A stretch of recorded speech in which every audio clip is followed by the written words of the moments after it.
I believe. Let me see. Check everything else. See if we are live. I believe we are. Let's see if it works. Everything, because last time I looked at it, it does work. So let's see. Everything is.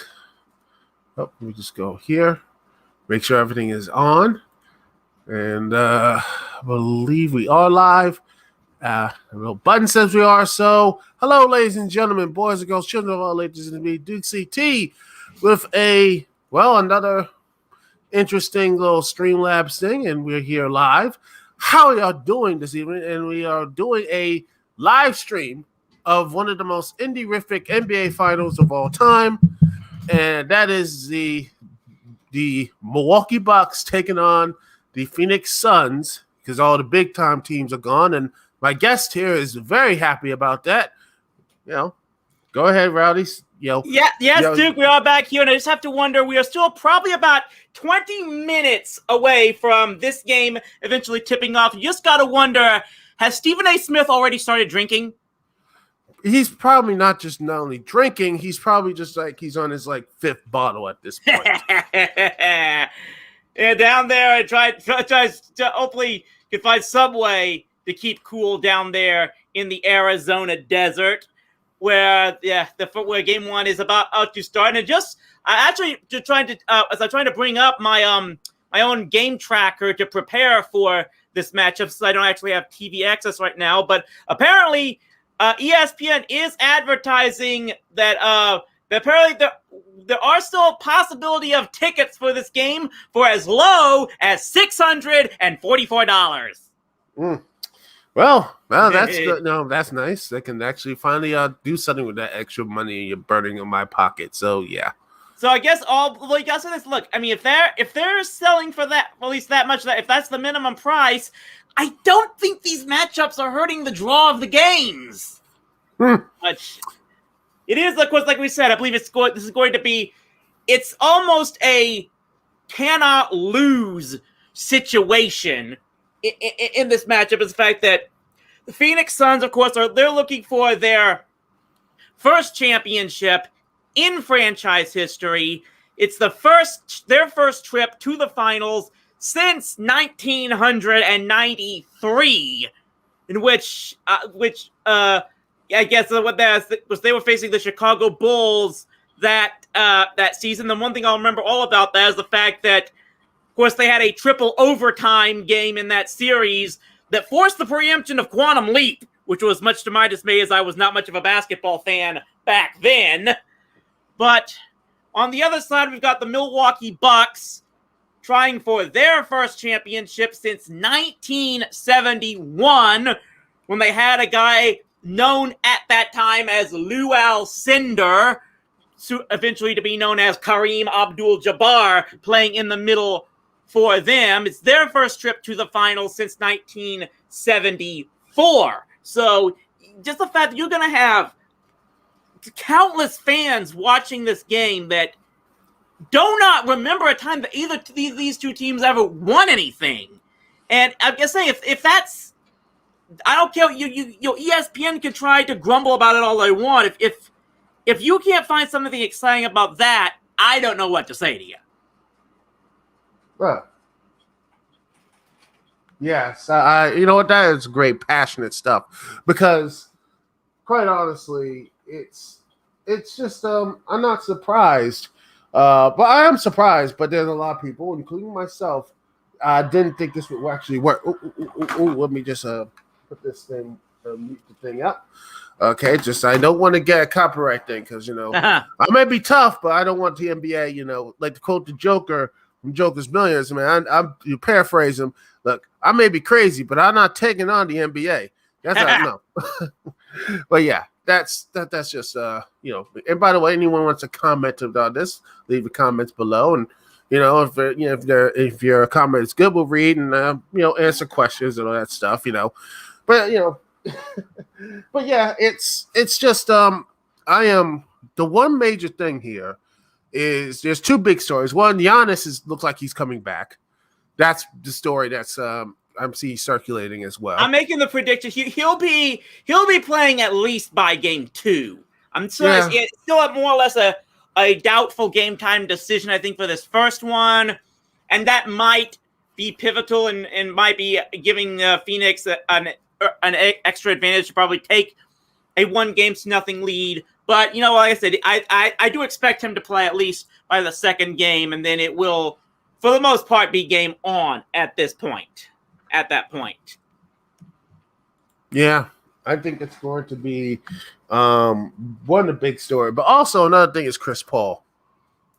I think he led a team to the finals. First time in his entire career getting to the finals. And I think, personally, I believe the Suns are going to do it. I think even if everyone was healthy on the Bucks, I think the Suns have this true chemistry.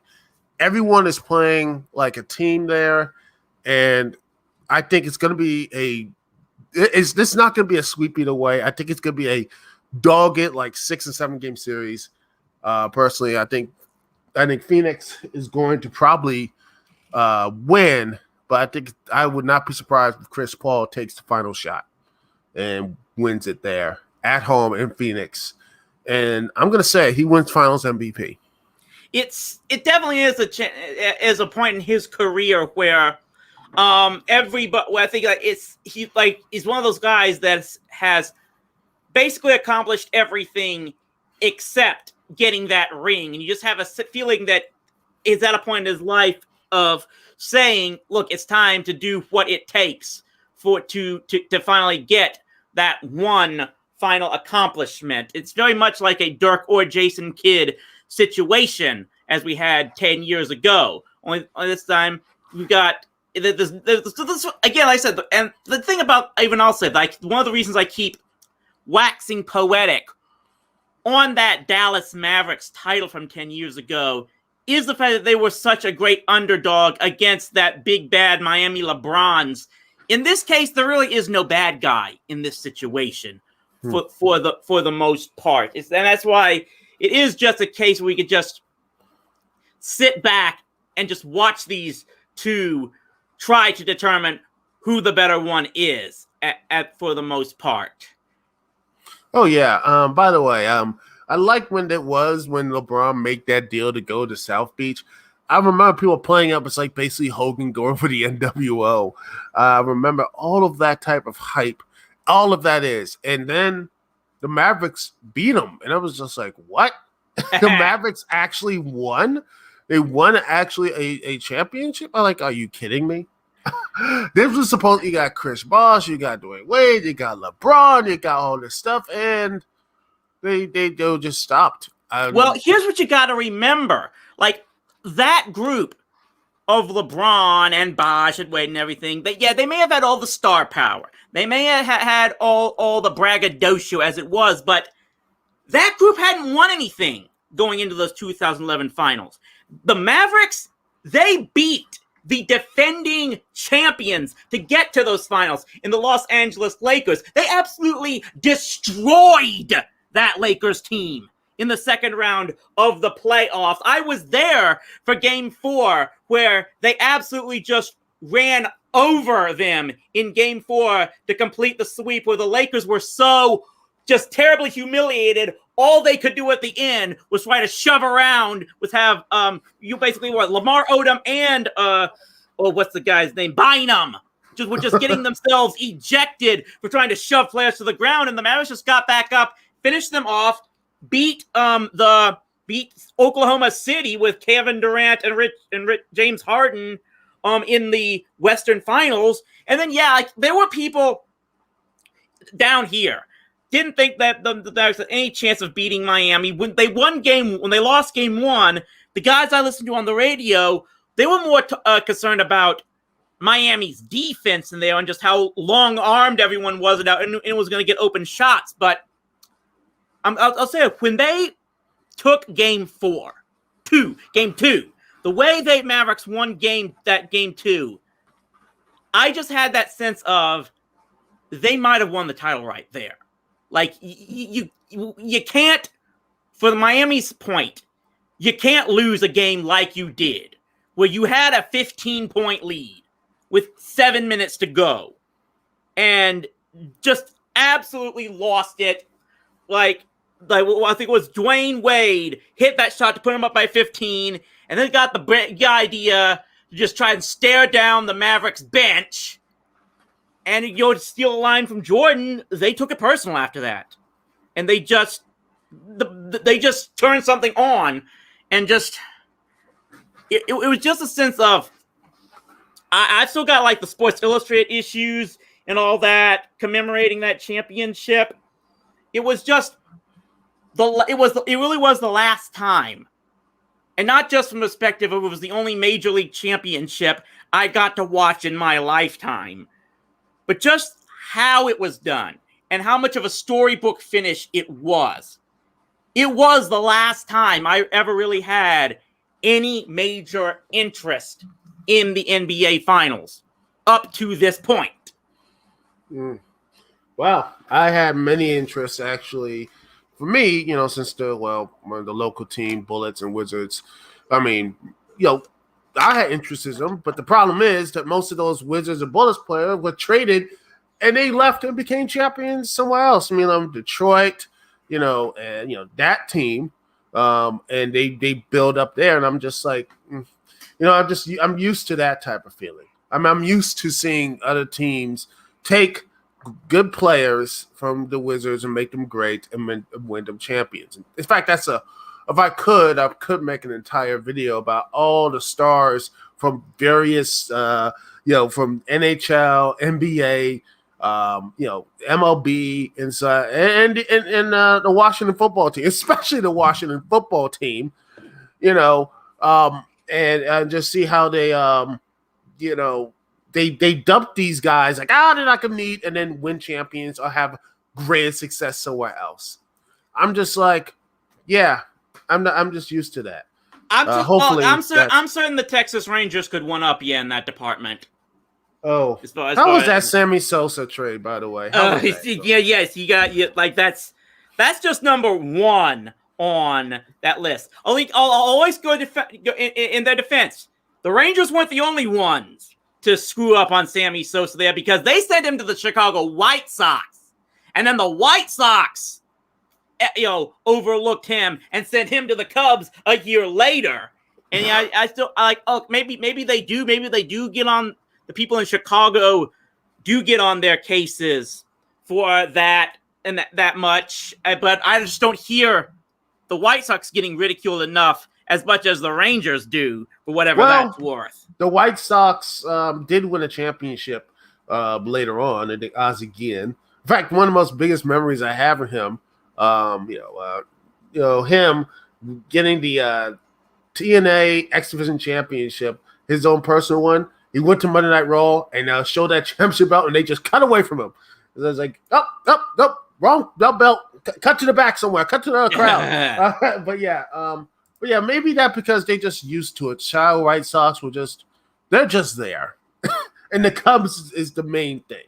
Like for example, that's the craziest thing, is just the fact that the White Sox were both, at least going into the turn of the century, neither Chicago team in baseball had won that much. But it was 2005 that the White Sox overcame their demons first. And yeah, they're still, for the longest time, still lived really in the Cubs' shadow. And, probably part of it is the fact that they've never had as great of a stadium, as much people in. I've been to both. We went to see both of them back in 1996. Comiskey Park, whatever it's called now, is really in kind of really run down part of the city compared to the north side atmosphere that Wrigley Field is. And I don't know, maybe that's got something to do with it somewhat. But yeah, if you're a fan of the American League in Chicago, can be kind of tough. You're constantly living in the shadow of that Cubs team to the north. Yeah, but I think the reason why is because I think it's the aesthetic, because Cubs and all the Wrigley Field, the history and everything else, the movies, all that stuff is because when you think in Chicago baseball, what do you think about? Is it the White Sox? No. Yeah. It's the Cubs and the whole Billy Goat curse and everything else, and all the weird, crazy. Some of the great players they've had, like Henry Rowengartner. And all the other stuff. So yeah, it's just half of our audience probably doesn't know who the hell I'm talking about there. Oh, don't worry, they have Google. They can but yeah, it's history. And when they did, I look at certain other video slash streamer Tiger. When the Cubs went to World Series, his entire Twitter when that thing get down was just stress all the entire time. And when they had that, and I basically said, "Oh, when by the way the game started, and there's believe filed. I think Giannis got filed, and it continued the story. He was like, it was like, come on, the game, it was 2016. I was like, all right, what's going to happen next? And he says, well. Looks like this game's going to go to go into extra innings because of the rain, and it kept stopped and going.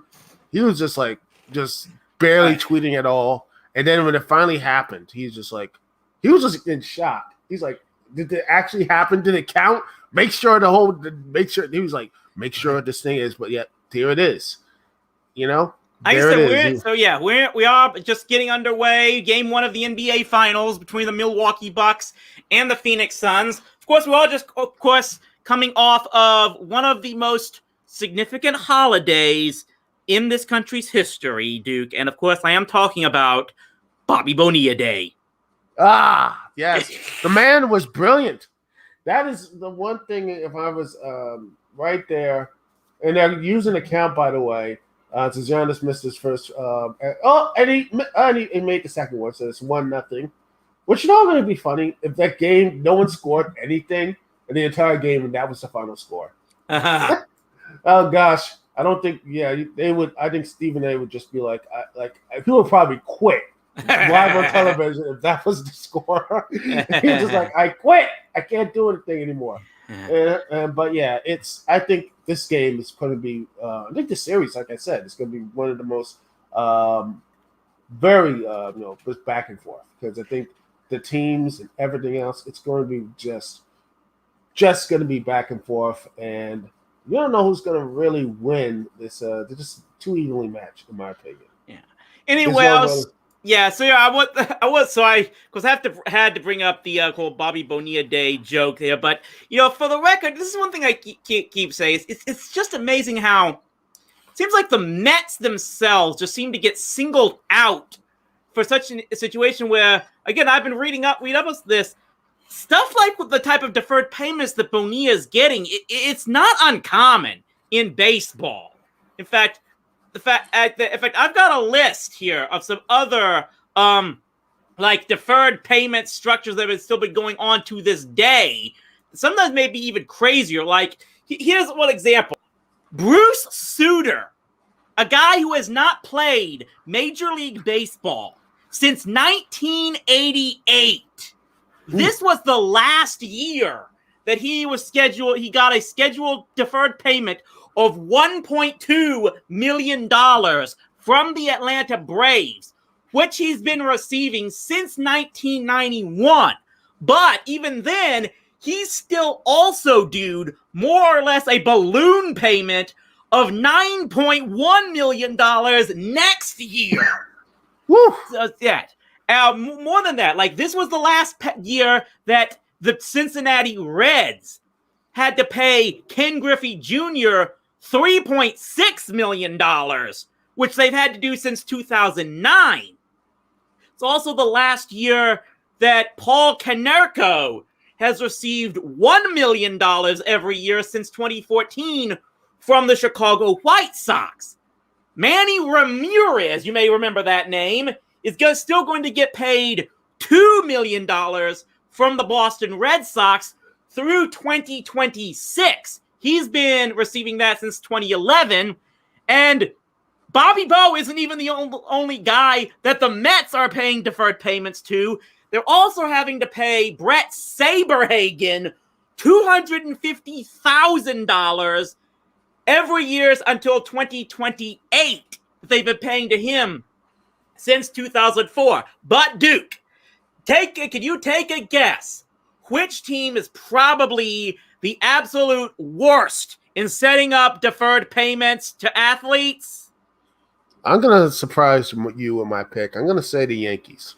You might be mistaken. I don't know if I've got any listing of the Yankees. Who knows? But at least one team that's definitely among the worst would be your Washington Nationals. Here's what I've got so far of a CBS Sports. Currently, the Nationals are paying Rafael Soriano $2 million a year until 2024.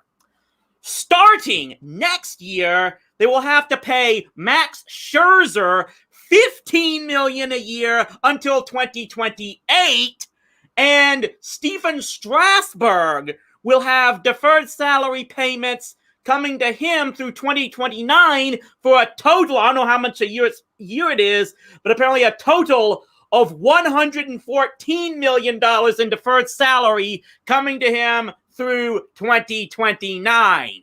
So, yeah, the Nationals are going to have quite a bit backlog in their payroll coming up very soon. The price of a World Series. Yeah. I'll take it. But you know what? The Nats will be fine. I mean, they will. I mean, I still think they have a shot of doing things in the postseason. But yeah, I think they have a good structure and a lot of fans will say, and a lot of goodwill, a heck of a lot of goodwill in the bank right now. I mean, unless they completely crap the bed in 3 or 4 years, that could still happen. But look at the standings here. The Washington Nationals currently 4 games back of the New York Mets for the National League East. But of course, you know that you see the Mets in first place, and you're never really guaranteed that they're going to end up there when all is said and done. Although, they made the World Series back in 2015, which is more recently than some of us can say. I'm trying to calculate where Washington is in a wild card standing so much. I'm at the website right now. And in the wild cards, oh dear, they're basically so far beyond. It's not even. Oh, yeah. Actually, they're 2 games behind. Actually, in the wild card. I mean, 7 games, but again, they just won. They're under 500 right now, but it seems like when they're good, they can be past 500. But yet during the first and middle, second half, they seem like 500. Getting 500 is the most struggle for them. Well, the Washington Nationals is like I just had to scroll down, and obviously one of the main reasons for that is just how damn good the National League West is right now. They've got 3 teams. They've got 3 teams already with 50 wins in the Giants, Dodgers, and the Padres. But that's what you get when you're able to beat up on the Rockies and Diamondbacks as much as they're able to do. The Rockies are pretty much a dead team at this point. After the Alden trade, if the Rockies are dead, the Diamondbacks are zombies. Oh, gosh. I don't know what else happened. They look good. They looked really good, and I don't know what happened to them. They just completely imploded. I mean, I don't know, man. It really big bugs me off because I look at how terrible the Diamondbacks are, and now I can't logically say that the Rangers are the worst team in baseball right now because of how much they're stinking up. The Diamondbacks are stinking up the joint. And then again, no love for the Pittsburgh Pirates. I mean. That's the interesting thing you bring that up because I'm not 100% sure yet, but I do think I may try to do a live stream next week during the Major League Baseball draft. And I just kind of wish I had enough clout that I could get a urinating tree on that thing because guess what? The Pittsburgh Pirates happen to own the number 1 pick in the MLB draft this year. The Rangers hold the 2nd pick. So that would be might be something worth watching. I always just to tune in. Main reason I want to stream is that because I don't know how much you follow the MLB draft or anything. Do you? I do, and I'm pissed that the Nationals didn't just tank last year and just get the number 1 because I saw the picture of just that. I mean, oh gosh, I'm like, man, why couldn't they just say, you know what? Well, I'll tell you this, but yeah, I think Camille Walker right there. I'm like that's. I mean, he's a right. I mean, I'm like, come on, man. I mean, right-handed pitcher. You about Rock? You talk about Rocker, the pitcher from Vanderbilt, right? Yes. Okay. Yeah. Meanwhile, so I'm down here in Texas because the Rangers, they've got the number 2 pick. Everyone here is wanting them to go after Rocker's teammate, Jack Leiter. He's the guy that everyone's just going nuts over down here in Texas. And I'm just wondering, I'm going to actually admit this. I'm starting to wonder if Rocker might actually be the better choice among those two. To be perfectly honest. But the Nationals aren't getting any of them. Because, I'm just thinking, it's probably not going to happen. But I think I just want to tune into that draft just to see if the Rangers don't pick him and watch my Rangers Twitter absolutely lose their gourd over that. I mean, it would be almost like UT's stream of the NFL draft, only a lot more hilarious. Just because my theory is they could take Leiter and they'll find some way to screw him up. That means. Oh yeah, and then and you know what's gonna be hilarious if Jack Leiter actually comes to falls to 11, and the Nats pick him up, he will probably be an all-star. I do wonder if the Pirates might end up taking him first, and then wondering how Rangers Twitter might react to that. I'm going to try and bring up a mock draft here. Meanwhile, we don't want to get away from this, but it looks like there's 6:48 to go on the first by my game tracker, and Milwaukee has a 12-10 lead. By the way, 12-10 lead. Milwaukee over Phoenix at the moment, with just a little more than halfway done, a little less than halfway done in the first quarter, period. Which I think it's just going to get. I think it's going to go to the defense, like I said, and the Suns aren't I think they're starting up a little bit slow, but I think the Suns are probably going to take game 1. I think that's what it is. It's going to take a while, but I just see, like I said, the Suns it's going to go back and forth. This series is going to be a back and forth thing, and I'm just, like I said, I'm like, why did they? I looked at last year. I'm like, they're going to tank. I saw Camille Rock. I was like, he's going to be great. He's going to be the next Strasburg. And then they started winning. I'm like, why did you do this to me, Nationals? Why? Why did you win? I know you don't like that, but I'm like, come on. If you're going to lose, if you're going to not be in the playoff system, then tank. I'm going to say this much, especially for what it's worth. Like I said, I still cling to this hope and belief that if there's one sport left where tanking doesn't really provide as much payoff as you probably think it should, it's baseball, because baseball's draft can be deep enough that you can find a multi-time all-star in later rounds and stuff. It's all. Anthony Rendon was found there. It absolutely depends on how good of a player development system you have, and that's why I don't trust the fact. I don't trust the Rangers to not screw up a supposedly can't miss product check like a Jack Leiter and whatnot. Well, right here, ladies and gentlemen, I got the mock draft here. And number 1, the Pirates don't pick Camille Rocker. They said they're going to take a hitter, and that's Marcel Mayer, which I just can't see Pirates. That's an interesting pick. I think I've got that CBS Sports mock draft here. Yeah, the shortstop Marcelo Mayer. He's out of a high school in California. Very interesting because I saw an earlier mock draft. I think was up on Major League Baseball's official site. They were projecting the Pirates taking a shortstop out of high school himself, but I forget his name, but they were going after a guy who actually was out of Dallas here and stuff. No, in fact, I think that's it. They're saying CBS's MLB mock draft. A big slam by Phoenix right there. Sorry. Yeah, no problem there. I said it's like I've got a 16-15 lead now. Phoenix over Milwaukee. Ooh, now, but this is big here. I don't know when was this posted. Yeah, I've got to figure something out here. June 25th. That's not that long ago, but I don't know. I think of a lot of Rangers fans that might not be agreeing with this CBS Sports mock draft they've got here, because they've got the Rangers picking Jordan Lawler out of Jesuit College Prep in Dallas. And yeah, in fact, they've got Jackson Joby. I'm trying to figure. They don't have Jack Leiter going until the Red Sox at pick 4, even. And I'm trying to find trying to schedule. They've got Kumar Rocker not going 7th to Kansas City and that stuff. They've got, like I said, I have the D-backs actually 6 picking him up.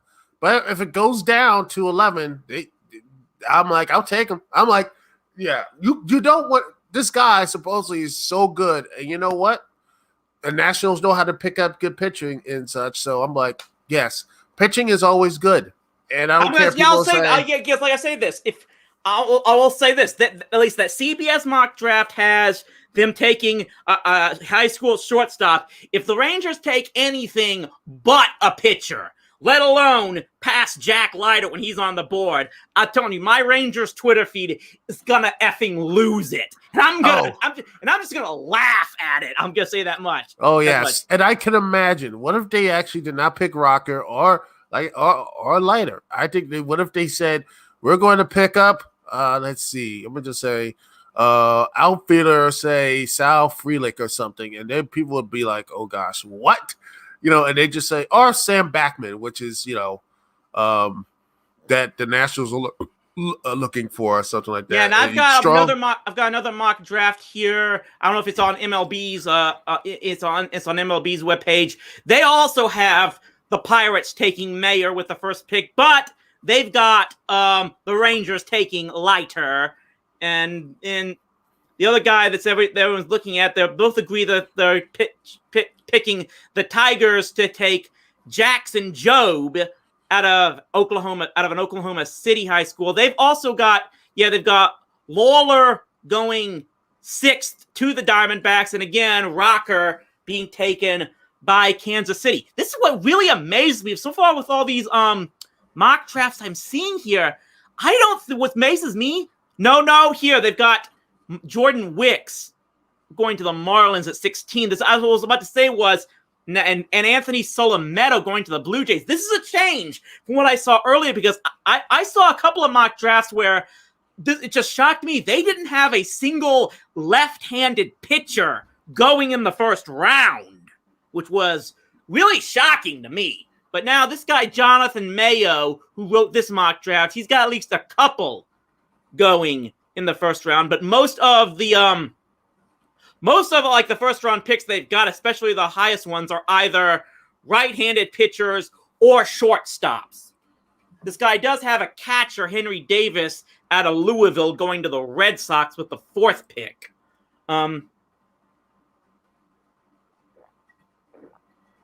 Yeah, it's got a 24-20 lead now with about 3 minutes to go in the first inning. Do want to point out that probably around 9 o'clock, I will probably be ducking out because, unfortunately, bad timing. Radio Dead Air had to get delayed for a day, and I always try to tune in because I'm more or less a sponsor of Nash here to plug my own videos and website there. So I definitely want to tune in for that just before What the F is Wrong with You, especially this week, because you never want to miss What the F is Wrong with You, the one that comes immediately after Splody Day. Oh yes, Nash loves to. Oh gosh, I mean, let me tell you something. Me and the folks were watching like a good documentary on a good documentary and such, and then about like every 5 minutes, boom, boom, boom, boom, boom, boom, boom, boom, boom, boom. Yeah. And this is in New York, by the way, when there's like buildings every 5, and there's like it was just like boom, boom, and then had those, and I saw a couple of them, and then those lovely little fireworks that they shot up, and there's like and everything else every like 4 or 5 minutes, and I'm just, it was like, yeah, it was nice, watching a documentary on Dick Gregory and such, seeing how interesting that man is and everything, and every time he had a nice little, there was beginning talking, if he's talking serious or joking, right, he finishes and such, we heard this boom and everything else. I'm like, Yeah, that's not going to take us out of the documentary. No, Well, I not will. I at all. will at least. Thank goodness for some small miracles. I think the combination of one, the fact that July 4th was on a Sunday this year, combined with the fact that we've had some on and off rain showers here in Dallas Fort Worth, we haven't had a lot of fireworks going off since July 4th. It hasn't. There's been no carryover, so to speak, of people still wanting to blow up as much stuff as possible. It's been relatively peaceful for the most part since last night here. So I'm just thanking my lucky stars about that so far we haven't had. Well, I was saying that it's about just after 8:30 here in Fort Worth, which means if there's going to be any, it's probably going to start sometime soon. So we're going to wait and see as to whether or not. Hopefully, just keep your pets in a nice, safe place, and just hopefully, just I mean, it's only gonna be there for- I'm guessing you probably may have started hearing some already from your part of the country as Oh well. yeah, I mean, there's still some, and luckily my but my cat's used to it, so he just sits and just be like, he's like. At first he was scared, but now he just looks at it like like most cats that have a, that disappointing glare they do. And they stare like humans. You're wasting my time. Yeah. Just looking on, like you said, oh gosh, I am hopefully, when everything gets more sane, no scratch, it's going to be even less sane and such in next year or whatever. I hope to actually start going to places like Phoenix and such. Maybe during like a winter months where it's not all oh gosh, it's like the heat will just like it's something right out of living on the sun or whatever. Because every time I'm gonna have to double check. So I have to see where. I don't know if the Nationals are do it down there anyway, but if you ever wanted to join me in Arizona or someplace for spring training, that's gonna be fun. I don't know. I don't know if they're. No, they're in Florida. I had a suspicion the National spring training would in probably Florida. And by the way, guess who's their their partners and other teams they travel with? Guess who's their main team they travel with? That would be the Houston Astros. Uh-huh. And even better, guess what? It was actually right after they won the World Series. And they just had, and then even then the Astros are they still in Kissimmee? I think they are. They're just the Kissimmee Astros, and it's just hilarious. And they're just like, every time they interview, they're like, "Are y'all still?" They were just like doing little drum beats or whatever. Like, "Oh, y'all won the World Series, man." So I'm like, "No, that thing's gonna carry you for the rest of your life and such." That was like hilarious, and it's a shame that the coronavirus stopped. Because I guarantee you, not just booze, but there will be fans like bringing like a little bit of trash cans everywhere they were gone. Something like creative or something like that. Just banging maybe steel drums or whatever like that. Maybe I just said for what's worth. I can't. I've just, even speaking as a Rangers fan, where we are drilled into our heads to hate everything associated with that town, with that city down south, where many of us don't even consider Houston to be part of Texas. It's part of Louisiana that just somehow got got put on the wrong side of the border, so to speak. But even saying that, I personally myself can never get that up in arms over what the Astros did, because that stuff that baseball has been doing ad nauseum for years, and we waxed poetic. I've always said that if you're going to supposedly strip the Astros of that championship in 2017 for what they supposedly did, you're going to have to take away the pennant that the Giants won in 1951 on Bobby Thompson's home run, because ESPN did a whole documentary on that as to how they were doing almost the exact same thing the Astros did. It's so documented and all of that. So I love baseball, but I'm not so naive as to I will upfront admit baseball is probably the most dishonest game in the world. It's just cheating has always been at the forefront, one way or another, so to speak. And that's why I've never actually gotten too upset about it. And I've always said, you want to get rid of the cheating.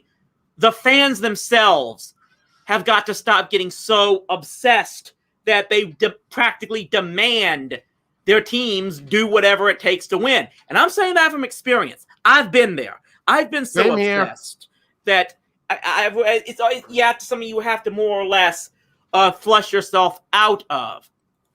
Got a 28-26 lead here right now. I've got going for with about 30 seconds to go. And I think Savic got to the locker room, by the way, and hopefully he's okay.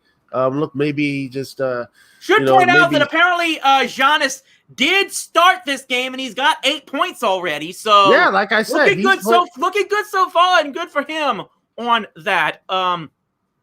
Looks like trying to figure out no one's in. It looks like Chris Paul isn't in the game at this exact moment for Phoenix, but he 0 for 2 on field goals right now. Not the best start for him so far. Looks like Phoenix has so far been led by Devin Booker with 12, as we've got a 30-26 lead for Phoenix at the end of the first period. Yeah, I said we got. And LSP is good is here, and he's like, well, he says, wow, I know it's a very interesting game, and maybe he's just excited to hear us babble on. But anyway, but I'm just looking at, honestly, maybe it'd be crazy if the Rangers, even with those two pitchers, what would happen if they pick, say, I hear number 4 Giants like Kong Kauser or something like that. Could you imagine if they just said, you know what, we're just gonna get an outfielder here in our second pick? They would. Like I was saying, I would just sit back and watch my Twitter feed explode from the number of Rangers fans I still follow and stuff. They would absolutely lose it. It would be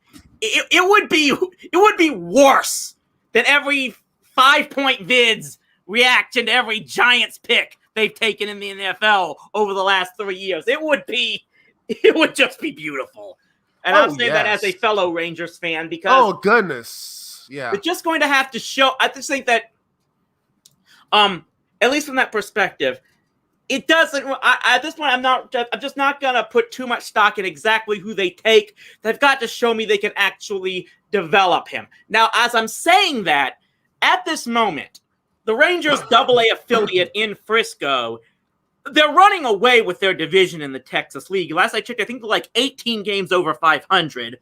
So at least at that level, they're getting some good performances at this time. But even still, it's just going to be a matter of I have to wait and see what's going to happen to some of these guys when they finally get up to the major leagues. It's almost like this, Dukey, because I think you might be his way you can identify with. It's almost like you see a guy performing in NXT, but you just got to figure once he gets up under the Raw roster, he's going to screw it up. And this time you can't. But this you can't blame it on bad booking, just bad coaching, more or less. Speaking of bad coaching and everything else, and people getting angry and everything.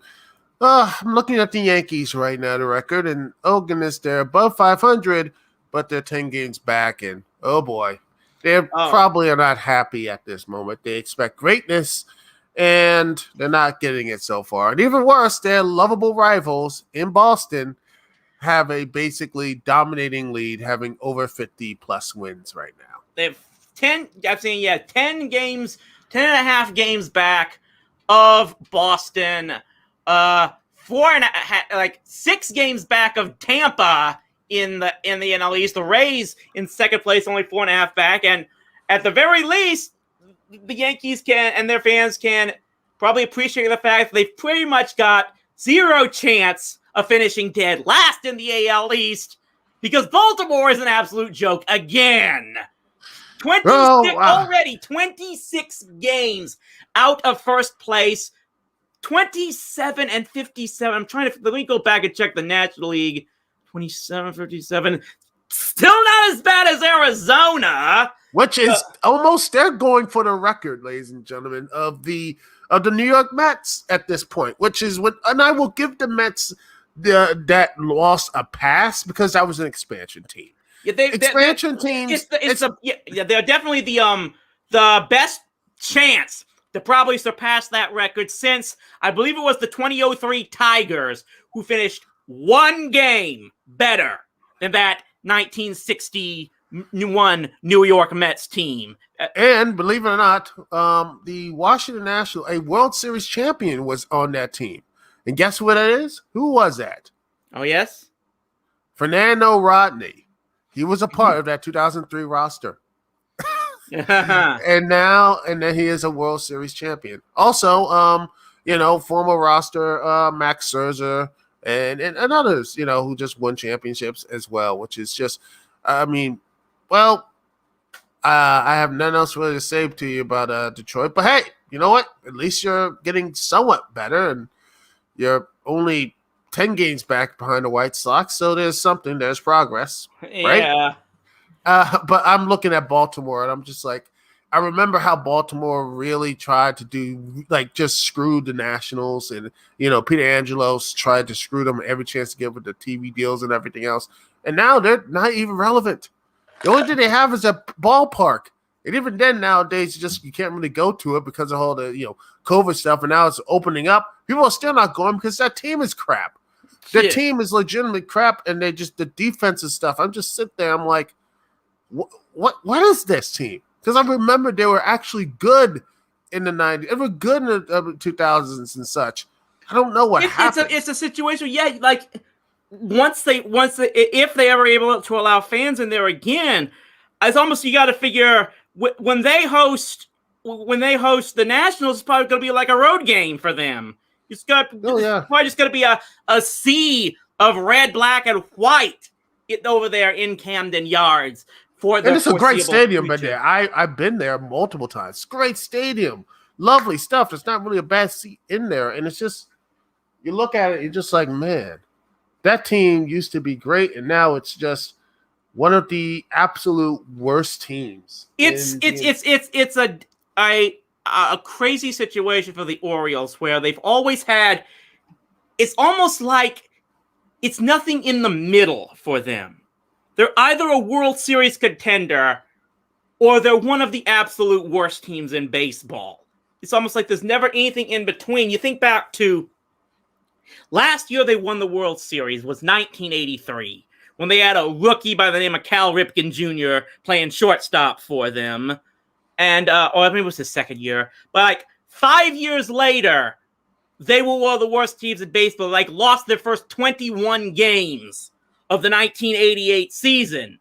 And it's just been a whole up and down situation for them, ever since. And they're not consistent. That's what they are. They're not a consistent team. They're consistently up and down. Perhaps that. Consistently inconsistent. Something like that, yeah. And that's when you look at teams like that now.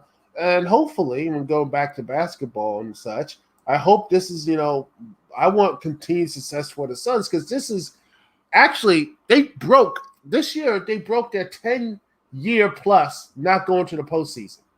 This is their first time in 10 years going into the postseason. And then they just have this great run, and now they're in the finals.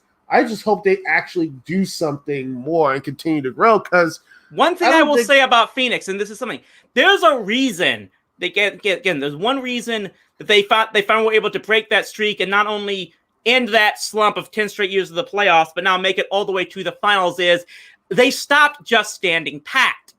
This is a club that clearly said, we're not going to just sit back and expect draft picks to make us a contender again. They went out and got a Chris Paul, who even at his age was still able to do something and make everyone around him better. And that's more or less what the situation is. They are more or less another example of tanking just not working. You can't just sit back and expect a bunch of young draft picks to eventually carry you over. If you did, we'd have the Sacramento Kings in the finals by now. Or the lovable process that the 76ers went through, and they just I think it's again that team is broken, and it wasn't because of any other. I think Trae Young had a bit of a part, but I think they were broken because of Ben Simmons. That missed dunk. That was it, and I'm like, that was the game. I don't care what you do, it's over. It's done. And I'll say this: at first, I was one of those guys who thought, you know what, Ben Simmons, if he's maturing to try to be more of a pass-first point guard, that's the type of guy I wouldn't mind my team having until I rated up on the free throw shooting. That's what kind of gets me about that. You can't have your point guard being that terrible of a free throw shooter. But the other thing that just makes me laugh about this is this also would hopefully end this ridiculous draft scouting idea of taking guys who absolutely did nothing in college. Like, I give you this trio of Ben Simmons, Markelle Fultz, and Dennis Smith Jr., guys who were taken with lottery picks after playing only 1 year in college, where they didn't even play in the NCAA tournament. They couldn't get their college teams into the NCAA tournament. And the crazy thing is, Ben Simmons was probably the best of those three. I mean, he at least got a team into the postseason and didn't he even get made an all-star 1 or 2 times? Yeah. He actually made, and defensively, he's really sound. I think he's a really good defensive player, but the jump shots, it kills me. I'm like, he doesn't do jump shots. And where is he now? I wouldn't necessarily mind the poor jump shooting, because Jason Kidd was never that great of a jump shooter either. But he knew how to he had such good court presence to know how to get everyone else involved. And that's the type of player I would always want in my point guard. I just think he can't be that bad of a free throw shooter, whatnot. But even still, I don't even remember if Markelle Fultz has done anything in the NBA by comparison. Dennis Smith Jr., I will continue to say this, even if Kristaps Porzingis turns out to be a complete bust for the Mavericks, I would still make that trade with the Knicks, because they had to get rid of DSJ. He was doing absolutely nothing for them. He didn't do anything for the Knicks after coming here. That was an absolute wasted draft pick, which I kind of saw from the beginning. And just hopefully, you're already taking a bunch of a risk when you've got a top draft pick, and just about everybody you have to choose from is a 19-year-old who only played 1 season in college, because every one of them thinks they're automatically guaranteed to be the next LeBron. But then when you add into the fact that they can't even get a college team into the postseason, you really think you're just going on raw talent to think, oh, don't worry, they'll find a way to win in the NBA? Yeah. Well, that's the thing. I mean, God, now I'm just thinking that, well, even though it's failed, there's still going to be some teams that are still going to try to do it anyway, and not just in the realm of basketball and such. I can't wait to see some team, like, say, for example, the Buffalo Sabres, who have no scouting department, no real head coach or anything else. The Pagulas are going to be like, you know what? That whole Philadelphia thing, that process thing, it didn't work, but hey, they got to the second round and everything, and that's what these fans want. So let's just get all the draft picks we want, and just with our elite scouting, at least scout we have. You think they're already trying to imagine how much of a draft pick haul they can get for Jack Eichel?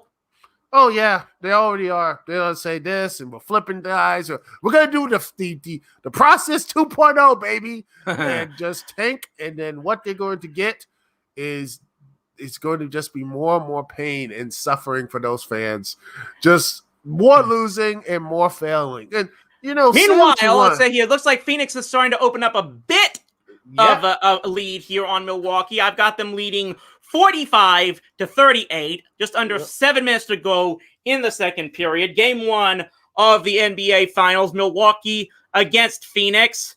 Either team trying to win their first title in at least 50 years, if not for the first time ever. Yeah, it was a long time ago. I mean, Milwaukee, heck, the last championships they really had was probably Green Bay, and that was like 2013. And you gotta remember, it's that Green Bay, Wisconsin's like 100 miles away from Milwaukee. So it's not, they're not as much of a home team for that big city as you would really think. Like, Green Bay is kind of just an entity all its own, more or less.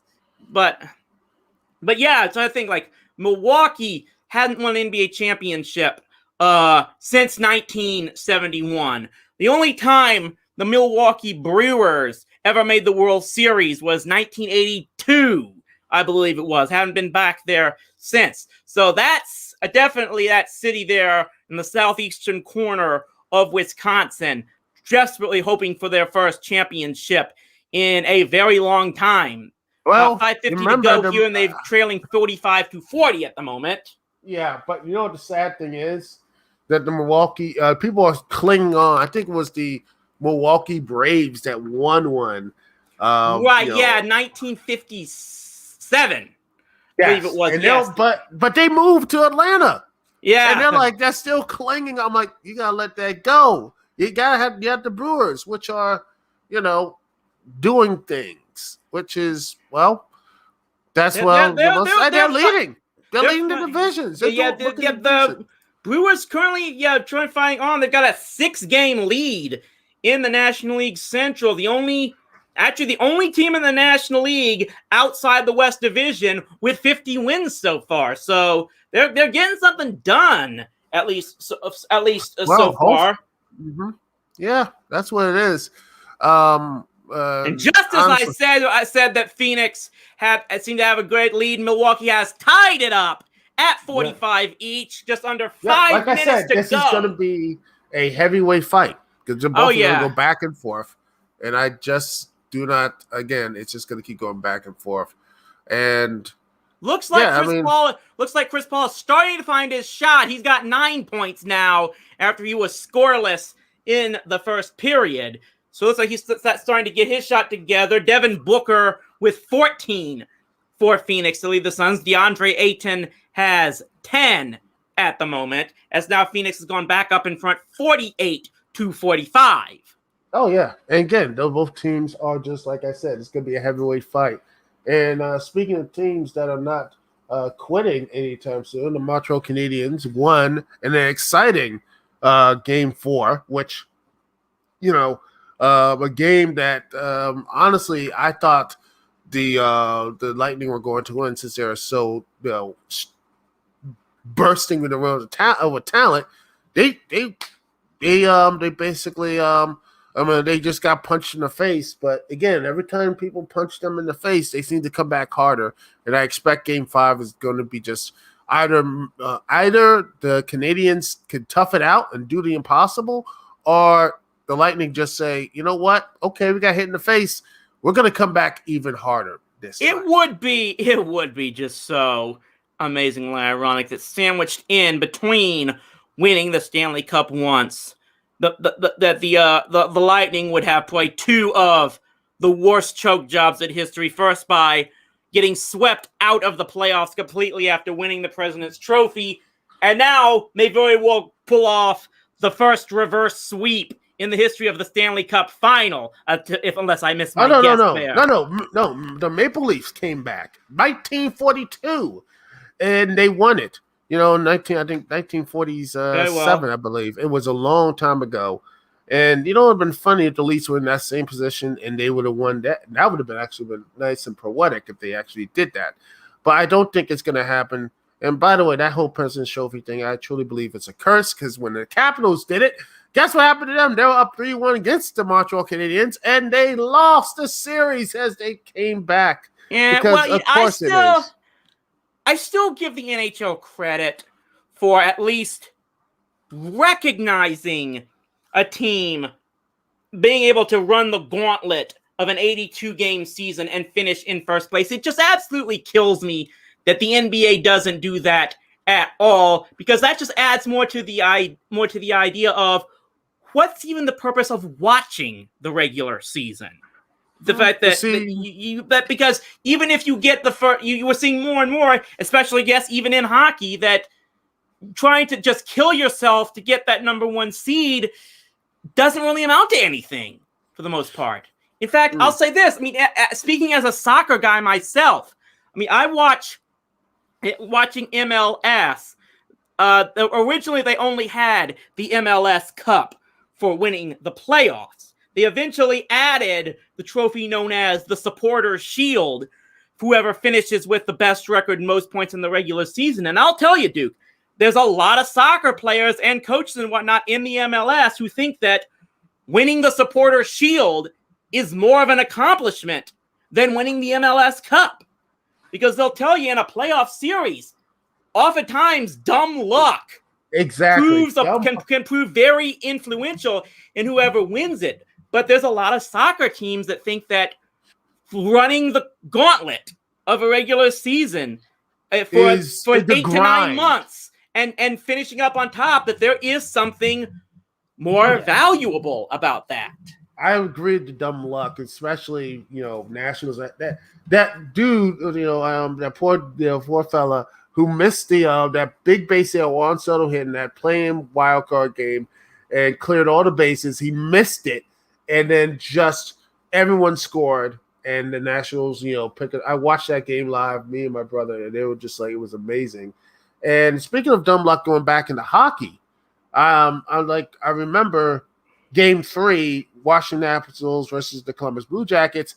It looked like they were down 2-0. It was second overtime, and somehow Lars Eller hitting that weird, just hitting it into the goal with everyone there. They crashed the net and they got the score. Because if they didn't, I think the Caps would not have won that series. I'll give you even more about the dumb luck of just matchups alone. I always go back to 2007. Dallas Mavericks coming off that NBA Finals appearance the previous year and losing it to Miami that season. You could just tell there was a determination for much. At least you thought as much going into the next season. They were going to do whatever it takes to get back there. They won 67 games, hands down best record in all of the NBA.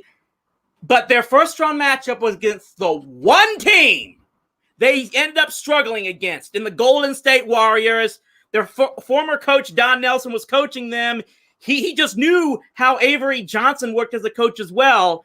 And there were so many times, I watched so many Mavericks, at least starting in 2001, so many Mavericks playoff matchups where even when they lost game 1 of a series, I left there thinking it's not over. This team still has a chance to win.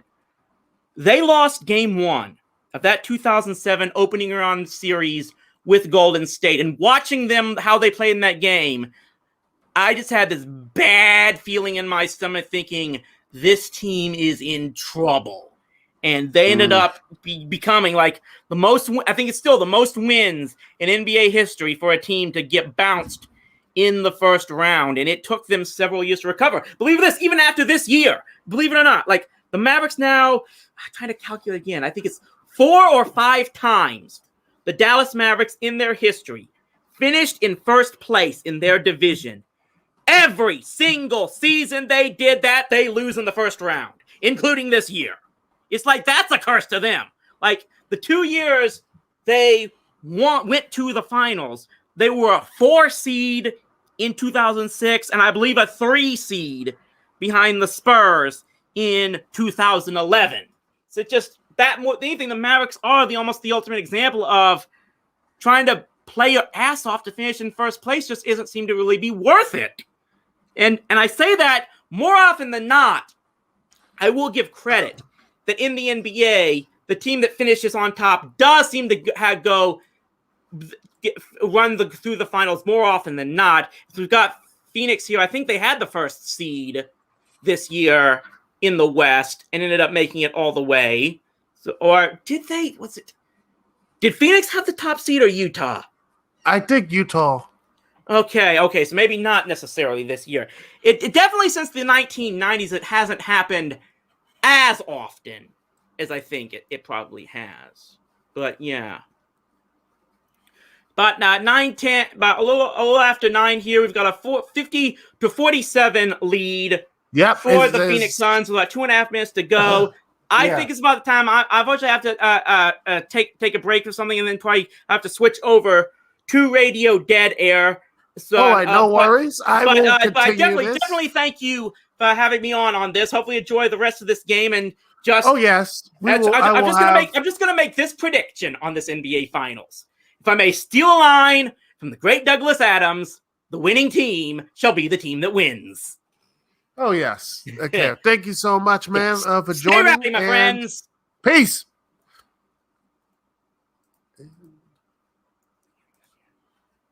And there it is. And I'm here alone, all alone, as we're going to be looking at the score of 52. I'm watching the screen here and also watching the game. It's 52-49. And, well, it's, again, this is going to be a close game. And then I'm going to be doing not just this, but also going on Twitter and seeing what other stuff people are talking about. Because, hey, if you want to come in and talk to people, if you want to come in and join me, I will leave the link here and to invite people. And, after this, I'm going to look at the Twitter machine as well. We're going to see this right here. Let me look at the Twitter.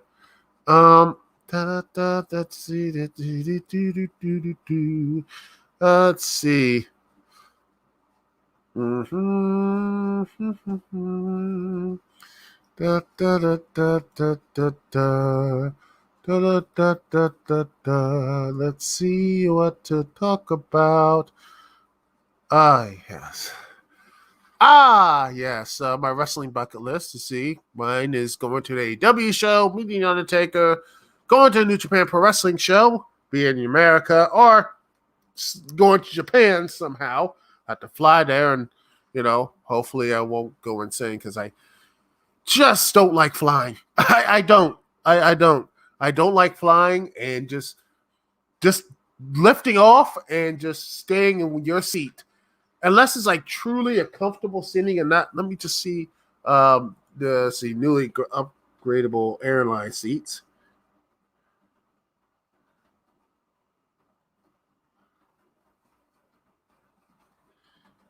All right, airline seats. Let's see. In the let's see, where's that future thing that people wanted to do? Because I see there was this one just like being covered, like all like this, that, and the other. I'm like, nah, I can't do that. The seats I want to have is like, let me just see if I can just put the image here. Let me just see image and tab. The seats I want to have, let me just put, let's see, share the screen. Share screen. Okay. Yada. So we see share the screen. Chrome tab. All right, and there it is. Here we are. Now that is the one thing I want. That's why I wanted the airline, but instead I'm gonna probably get. Let's see. You know what I'm gonna get? Probably something. Let me see if I can find it. Where is it? Where is that stupid thing? Airline in the future. Let's see. And we're in the second half. And nope, in the file. Of course it is. But then looks it's only 36 seconds. And it's only 59-57. Phoenix is bounding. They're pushing. And I'm like, okay, let's see what they can do in the last bit of seconds here. Just see if I can put this right here.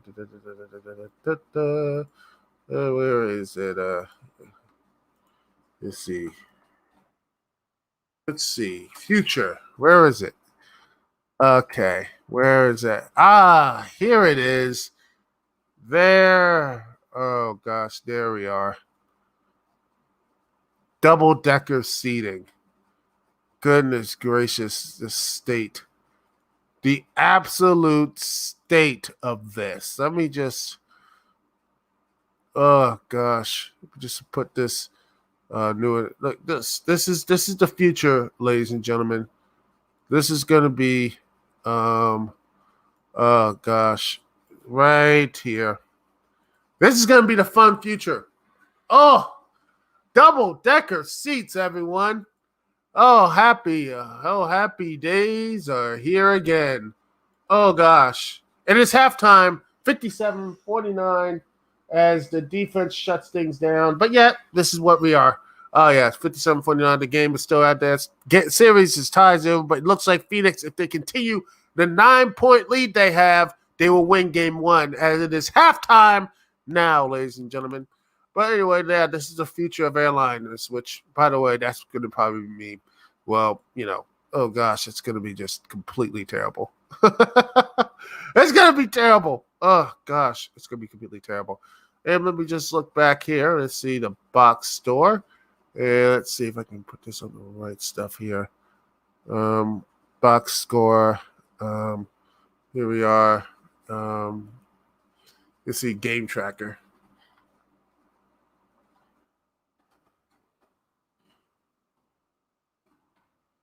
And let's see if I can do this right. And let's see. Let's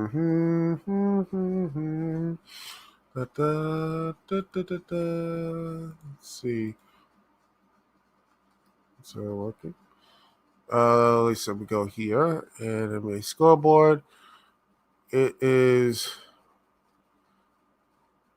Looks like looks right here. It is the game cast. Let's see, we can share the screen here.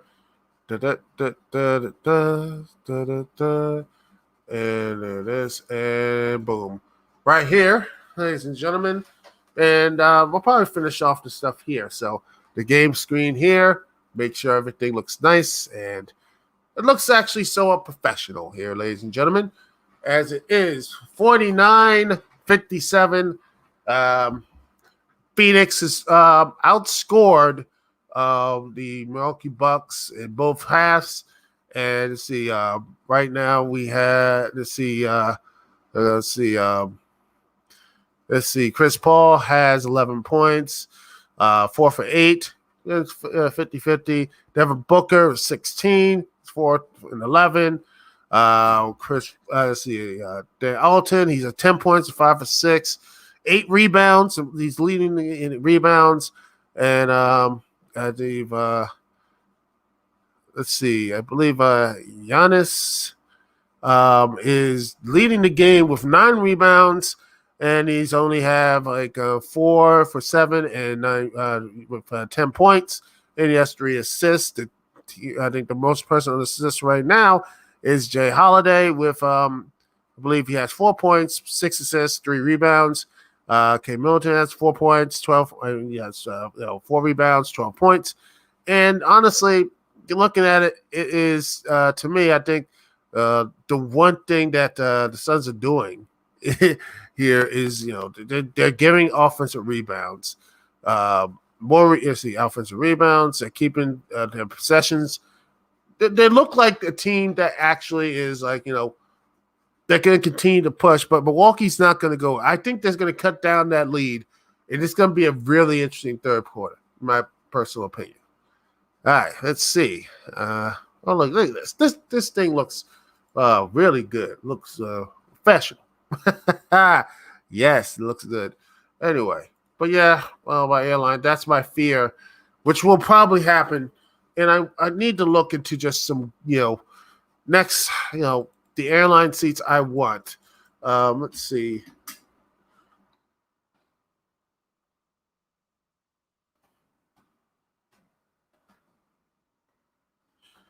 Let's see. Oh, gosh, that's going to be one hell of a long flight. Oh, goodness gracious. If I did have to fly to Japan to Tokyo, the cheap flights right now are nonstop is less than $2,000. Yay! And oh yes, I can find Expedia a set $800 for a round trip,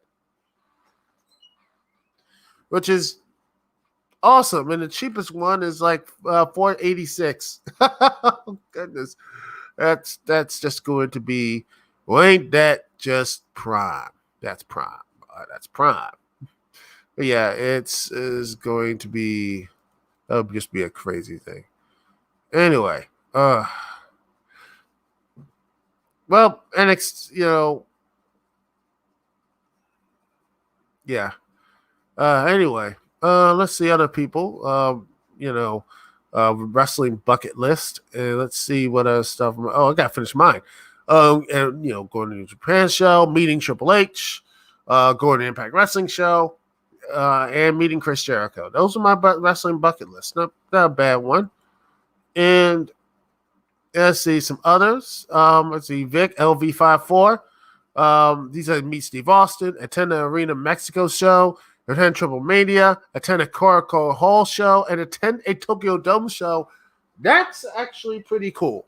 I wouldn't mind doing that. And let's see another thing. Let's see. Let's see what else is here. Say JC 1986. He's like attend an AEW television show and pay-per-view. Attend a New Japan show. Sorry. He says attend a New Japan show in the States and Japan. Honestly, Wrestle King, which I should put that there. I'm going to see if I can do that one day. Attend a Impact Wrestling show. Attend a Pro Wrestling Noah show. Gosh, those are places I want to do one day and actually go to those places because it looks like complete fun. You know what I'm saying? It looks fun.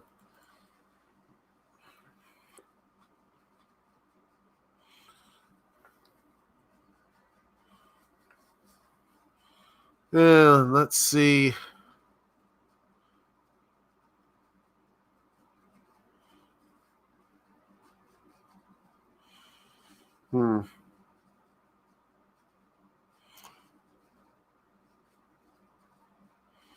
Let's see. What else is? Oh gosh! And let me just put this over Twitter. Let me see. All right, let me just share the screen here and stop that. But let's go to my Twitter. And oh gosh, we're having fun now. Twitter is being fun, which is always a good thing. Okay, Chrome and Jay Adonde. You gotta look at this. This is just beautiful. Look at this. Oh man, this is just. Oh yeah. One day, I wish that too. Oh gosh, just going in on Twitter already. It's just Twitter. It's always a thing. It's always a thing. Gosh, it just starts. This is how the rage starts. Okay, let me just stop this screen here and go other places here and see what other stuff is. Gosh. Oh, by the way, in some wrestling news, NXT Great American Bash happened, and I don't really care. But Adam Cole beat Kyle O'Reilly Auto Parts. I just don't care at either of them. So, yay, Adam Cole, the manly Adam Cole wins, and yay. Look, I don't care for Adam Cole, but if you do like him, that's fair enough. He has a talent and he connects to people. But just me. I don't care for him. And yeah, you know what? I wish I can go to ECW Arena too. That'd be a nice show. Hopefully AEW can do that, which would be amazing. In fact, I am planning, fingers crossed, ladies and gentlemen, that I might be going to the Arthur Ashe Stadium in New York show. I might do that. That's going to be the plan. That's going to be it. And I hope, like I said, this is one day I want to do that too. Go to the ECW Arena. Yes, that's what I want to do. That's what I want to do, and see that one day. So that's what the plan is one of these days. But anyway, let's get back to the game. Let's see what anything else. Oh, let me just see this.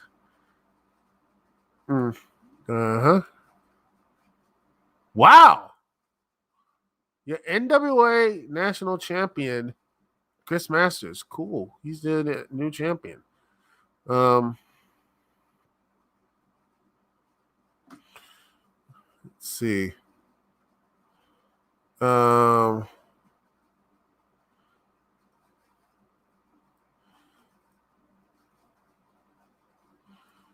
Mhm. Let's see what else is here.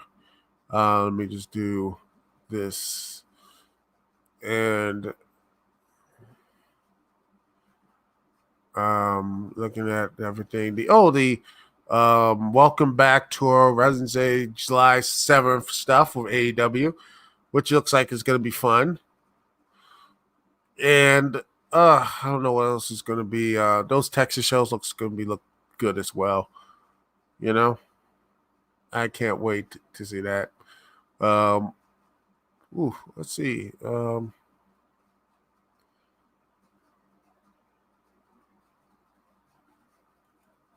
wow, Jack Snyder is called Rebel Moon. It's going to be on Netflix, which looks pretty cool. He actually in a Star Wars pitch, see supposedly. It looks to be cool, and I can't wait to see it. It's inspired by Akira Kurosawa and Star Wars, and let's see what's going to be. I can't wait to see. This is going to be fun. I really hope that this is going to be a big success with Zach, dude. I hope he has. Yeah, I hope he has that success, man. Let's see. What else there? What else? Let's look at the games here. If it is still halftime, still in commercial. By the way, I had issues and such. I was like, oh, ABC. No, it's not. I can't watch ABC. I went to the ESPN app, and that's where it was. It was shown on ESPN. So, yeah. So I'm just gonna be watching that on ESPN. So, yeah. Let's see what else. But you know what? Let's look and see. Let's see. Speaking of this, let's look at the Washington Wizards. Some news for the Washington. Let's see. Let's look. Oh dear. Well, looks like the new coach, by the way. Well, you listen to some some Washington Wizards stuff. Let's see. Right here, it looks like they are. Oh, no, I don't want this. Get away. Go away. Oh, and oh gosh, make sure that. And Wizards are looking to second round interviews. And the four names are Wes Unseld Jr. of the Nuggets, Devin Ham of the Bucks, Charles Lee also of the Bucks, and Jamal Mosley of Dallas, which I should have talked to him. Rowdy was here. I don't wonder if he thought about one of his coaches leaving. But yeah, and they're 3 weeks, and it just looks like, all right, let's see what's going to happen. I should have asked him how he felt with Jason Kidd's coming back to coaching the Mavericks. But yeah. It looks like they're going to be looking for the Dallas Mavericks. Had their head coach leave and found the stuff here. I mean, Wes Unseld Jr., I wouldn't be surprised he might do it. Because, I think they did a really good job for the Nuggets. I think they could do something. So I think this could be really good picks for them. And then we have a full season to see if, because everyone's healthy, I believe the Wizards can actually be decent. Yay. All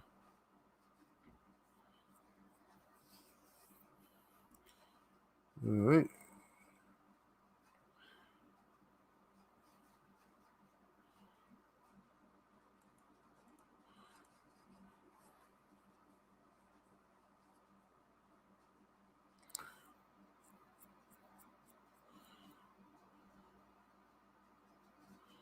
Let's see what other things here.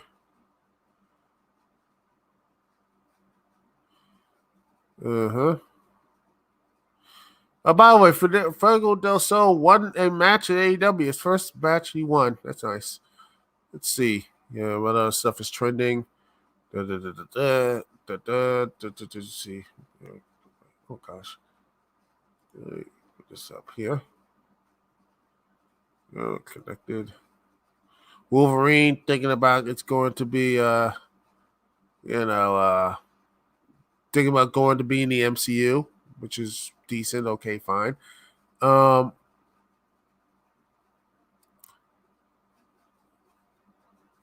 ah, you know,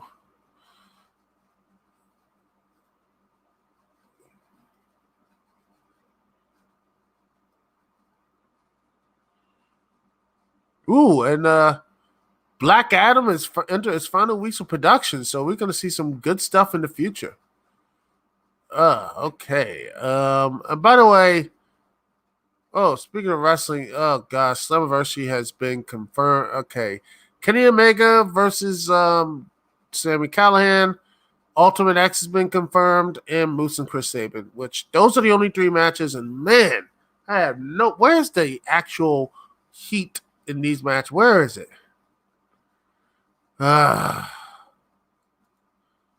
What? Oh my goodness! Wait a minute. Hold up. Sammy Guevara was actually in the Super X Cup. What the hell? Sammy Guevara? Why would? Oh my goodness! Impact, you had him and you blew it. Oh my gosh! You had him and you lost it. You had it and you blew it. You goddamn blew it. You had him. Sammy Guevara. You had Drago. You had Desmond Alexander. I mean, you had him and then you lost him and such. ACH. You had him and you lost him. Andrew Everett. He's going all this stuff. The GFW just more and more. I'm getting hatred of GFW. Oh gosh, they had him and they lost it. Well. Anyway, let's get back to the game. It is the third quarter. It is 59-52 as they just they come back and scored. It's 10 minutes. Giannis got a defensive rebound. PJ Tucker missed a shot, and Jay Crowder gets the defensive rebound, going back and forth. And let's see what's going to happen. Let's see. And now a score. And I believe there's a rebound. And looks like the winning percentage is 78% that they continue to go. Let me just put this share screen here. I might actually use this as a 30-foot shot. Nice. Wow, Chris Paul makes a 30-foot shot. That is amazing. Because that is, Chris Paul in a nutshell, man. Just continually being impressive. Just continually making just great shots over and over. And I think just after that, it was a timeout called by Milwaukee. And I think you need to call a timeout after that. Just amazing, just amazing stuff from Chris Paul and everything. Just amazing stuff. Yeah, see, I'm watching the live stream right here, and oh gosh, during the 24-second count, that sort of thing. That's right there. That's how you endure yourself with the people. And Chris Paul has done that with the city of Phoenix. He is doing that, and I believe that was a foul on Brook Lopez as well. This is again Chris Paul. If people say he is not a Hall of Famer, I don't know what people are talking about. Dude is great, and he is a Hall of Famer. Yeah, I know. That's not really a shocking statement, ladies and gentlemen. That's not a shocking, earth-shattering statement. But no, it's not. But I believe, personally, he is a Hall of Famer. Let's see.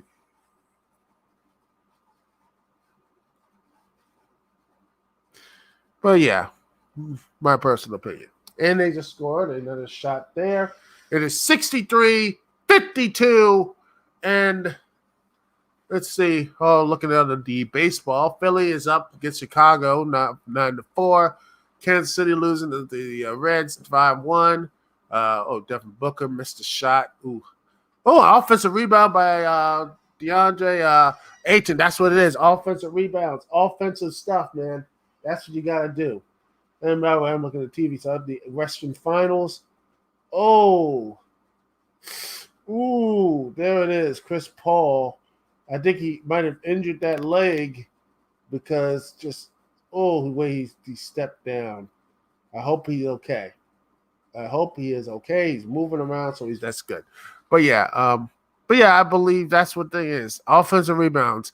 Defense, Brook Lopez gets a defensive rebound, but yet that's what it is. If you can continue, and it wastes time off the clock too, if you continue doing that. And then, Drew Holiday lost the ball. And another great shot from Michael Bridges and Devin Booker assist. Great assist, and the Bucks taking timeout. They are getting they're losing by 13 points, ladies and gentlemen. A 13-point lead as the Phoenix Suns over the Milwaukee Bucks in the first game, the NBA Finals, brother. This is how you know this is actually a good finals, man. I'm feeling good. I'm loving this stuff right now. It's an indie-rific final. I just said on Twitter, and I still believe that. Okay, let me just see if I can find a post and see the situation.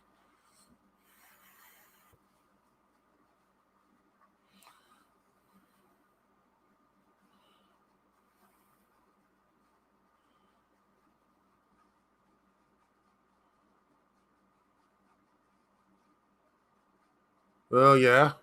Ray Paulson, also on Twitter, says Trey Turner made 2 incredible touchdown plays in the bottom of the first inning behind Eric Fetty. He's a phenomenal for him. So it would be nice to see him stay for DC, and honestly, it would be great too. And also Juan Soto and Victor Robles, and God, that paycheck is, God dang it. There's going to be that tax is going to just be a complete and total nightmare. Oh, by the way, GCW, he's going to be in a weekend. So it's going to be Joe Janela versus all this stuff. So it's going to be a very interesting, stuff in wrestling right now. It's really good stuff. I need to start going out there. There's a Ring of Honor show in Baltimore this month, best in the world. I might actually do that, but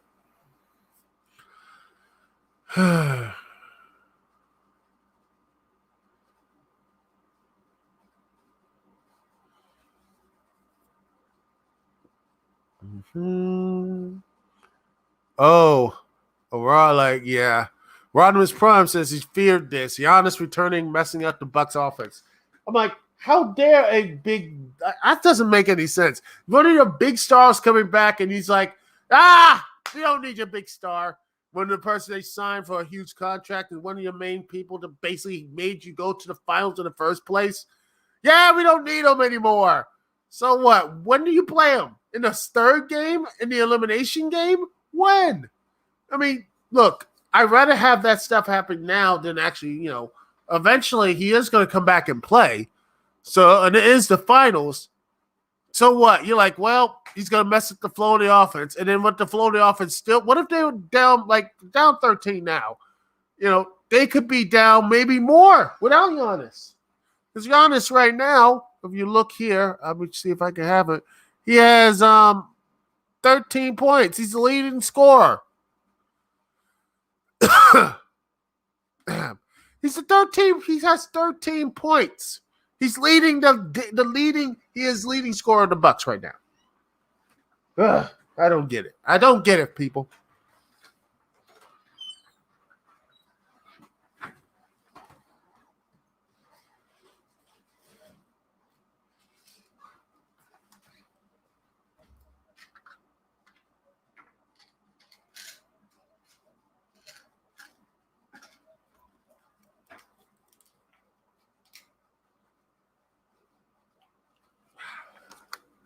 Then Now just took some allergy medication, but allergies are going crazy at the moment. And some water right here. And it looks like you see the Bucks can score.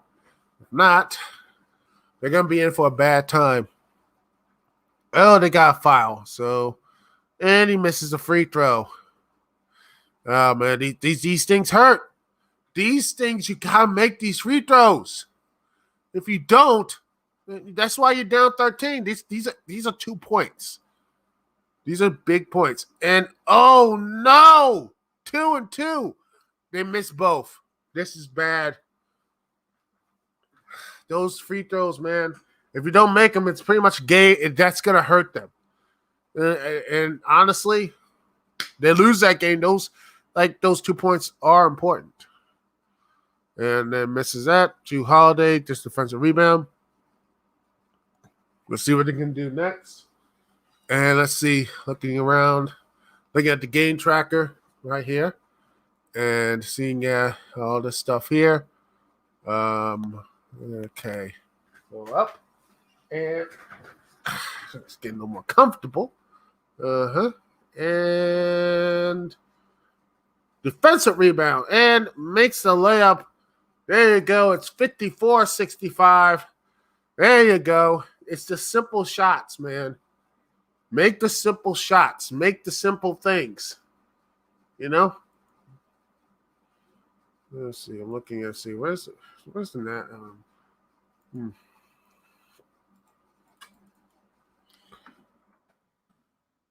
All right, let's see. You make the simple plays. And speaking of simplistic, and oh yeah, it's a 30-foot jumper, Chris Paul. But it goes back and forth with the threes, ladies and gentlemen. And Mike Bridges come back and misses a shot. And Denalton dunks it in. Right there. It's 57-70. Oh, wow. That is a huge thing to hear. And also my cat's right there.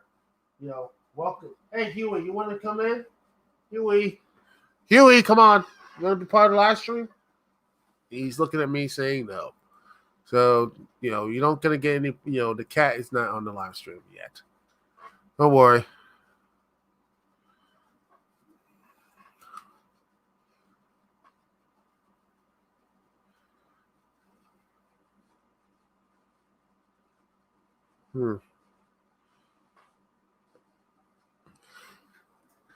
Okay.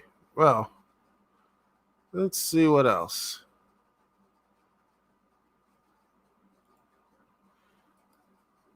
And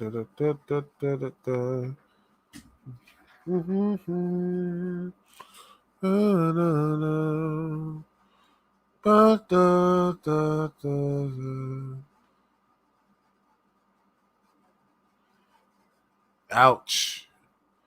Let's see MLB. Let's see Nationals.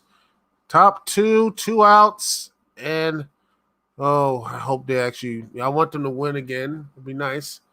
I think they just won. I want them to continue. I want them to at least keep pace. Dang it. You want to have to beat the team here. And by the way, another defensive rebound by Danny Alton. And by the way, they made their free throws, which is, again, that's the one thing that is key of winning, making your shots, making them when they count. And, there you are, little Huey. You're still mad that we we didn't take you to New York. Are you not? Are you upset?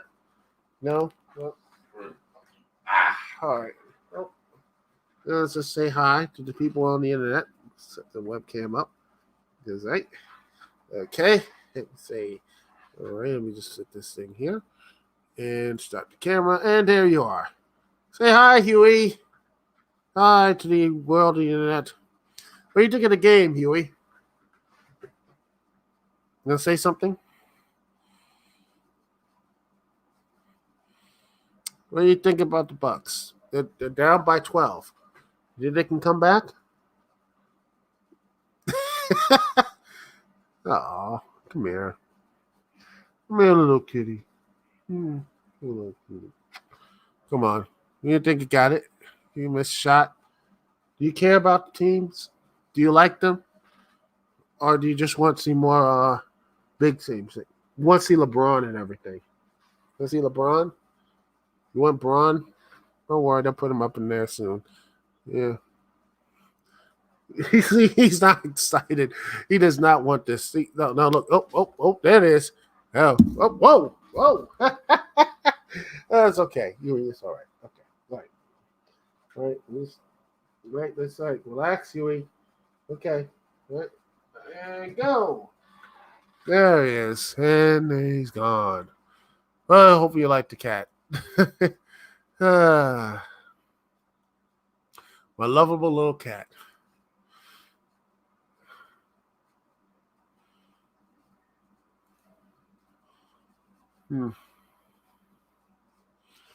Let's see.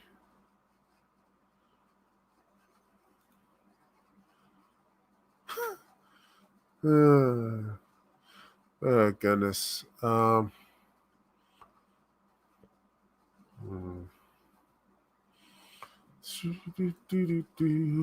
it's a 12-point lead, and they are slowly but surely coming back. And let's see what's going to happen. You're looking at the see here. Oh, bad turnover here. Bad turnovers. That can kill you.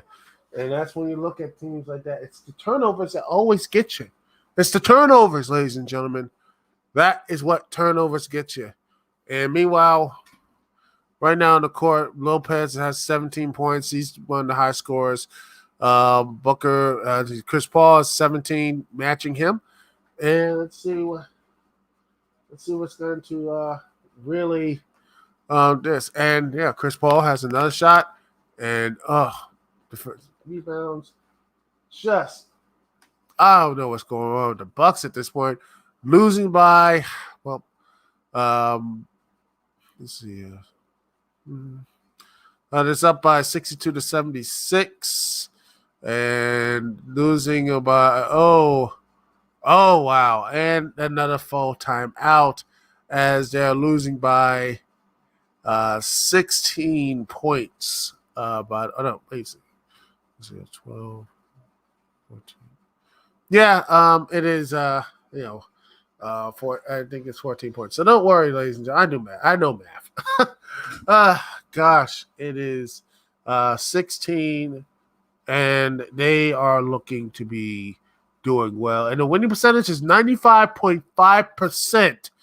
That's a high ranking, but you never know. These playoffs had some upsets, and there's still time left. So, Milwaukee versus this could be another big thing. And if y'all want me to continue doing streams like this, I can do one about the NHL stream during the finals if you want. But I got other stuff planned. Hopefully, my review of the last time review, my season premiere of Double or Nothing, I hope to get that done by this week and finish that up. And hopefully you will enjoy that review. Next, after that review, ladies and gentlemen, we will go to Slammiversary, and I'll probably do some games as well. Fit in maybe the Hyrule Warriors stream. That's what's going to be something. Hyrule Warriors, the Breath of the Wild edition, and including some of the it's the packs as well, because that looks to be fun. And I don't know, should I even get should I get the HD pack of Skyward Sword? Because I still have the original one and I love it. But who knows? But let's see. Let's get back here. Let us get back to the game. And there's a timeout. And like I said, it is a 16-point lead. The momentum has shifted. And I think they've lost momentum ever since the second quarter. I think it was the Phoenix Suns game. They went to win. They blown past them everything since the second period, because it was getting closer, but now it's just getting pulled further and further away. And if this continues to be the case, I mean, the Suns are going to just completely they're almost at a 20-point lead. And if you are that almost 20-point lead, ladies and gentlemen, it's a wrap. It's over. It's over, people. It is over. And that is That is not a good thing if you're rooting for the you're rooting for the Bucks. I think Deer Central is really being sad at this moment. Let's see.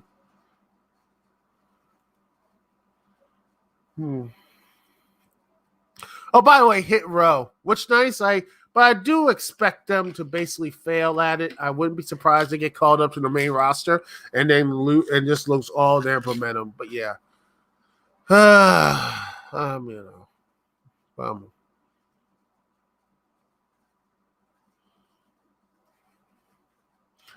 I got actually. By the way, Clan King and Ty Conti. I can't wait to see that. I heard this actually pretty good. I need to look at that match, and also that stuff too. And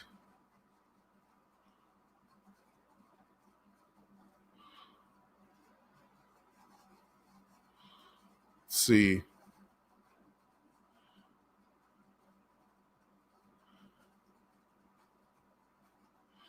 Okay, what else is here?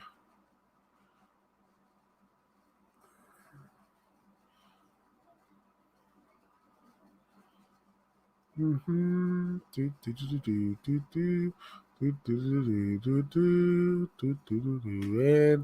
we're back, and they came back, and it's a 3-point jumper, and they did it, and it's like a 65-78. Chris Paul with the offensive rebound, and the Williamson is now down 9.3.6. And now let's see if they can actually, if they score again, I think they would be down up to 15. Let's see if they can do that. Because again, the Bucks are not going to go away, ladies and gentlemen. They're going to continue to fight back over and over again. So that's what I see going in. Yeah, it's my game stream on Amazon Fire is a little late, but it's still see if this is I think it's somewhat closer here. Let's see, Chris Paul getting the nice solution here, misses, gets it up, and miss it. Chris Paul, great. It was a time. I believe there was a. Oh wow, a 3-pointer. It was because of the. And let's see, did it hit the? Yep, it hit the rim. So yeah, it wasn't. So yeah, they switched it up. Chris Paul makes a 3-point. Bring it back to 16, and now it is that to 18-point lead. It is an 18-point lead where Chris Paul makes a 2-point shot, 1 foot 2-point shot right there. It is just a wow. That here, and I'm like I said, I'm hoping Chris Paul does the thing. It will be just so amazing if he does. And right then, you see the rating percentage go down a bit as Chris Middleton makes a 3-pointer right there to get them closer to a 15-point lead down there. And another 3-point running back and forth. It's now a 18-point lead again. DeAndre and to see if they can actually make it a 20-point lead. It goes right back and forth, ladies and gentlemen. It's a boxing match here. And see what they can do going down to the right. See if they can make it a 20-point lead. And I think they're going to take another timeout if they do. If they do that, I don't know what else to do. And a shooting foul, by the way.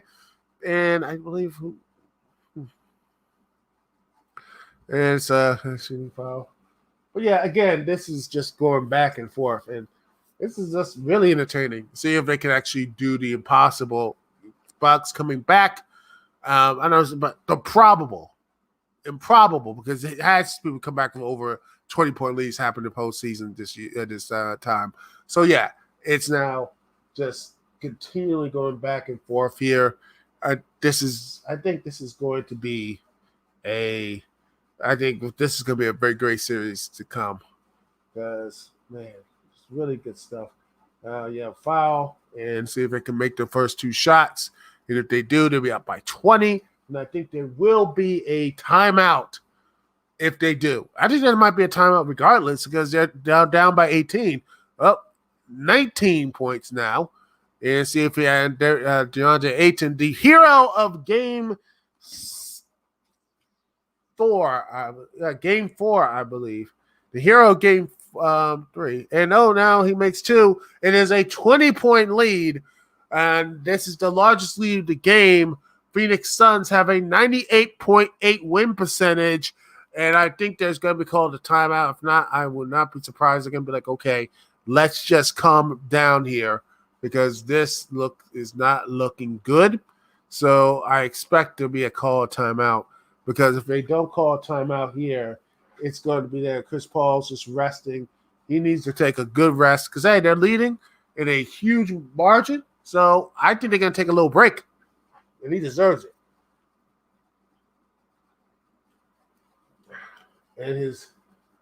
And he's getting hurt, and I think the rest helped him out by eliminating teams early. And just, he's walking wounded. But yeah, now it's a 18-point lead now. Chris Middleton come back. It's an 18-point lead. And let's see if the Bucks can actually come back and, make this into a game. And see if they can. If it just needs a couple more stops. They need some stops, some big shots, and they might be back in it, Get it down to maybe more manageable to 13 points and such.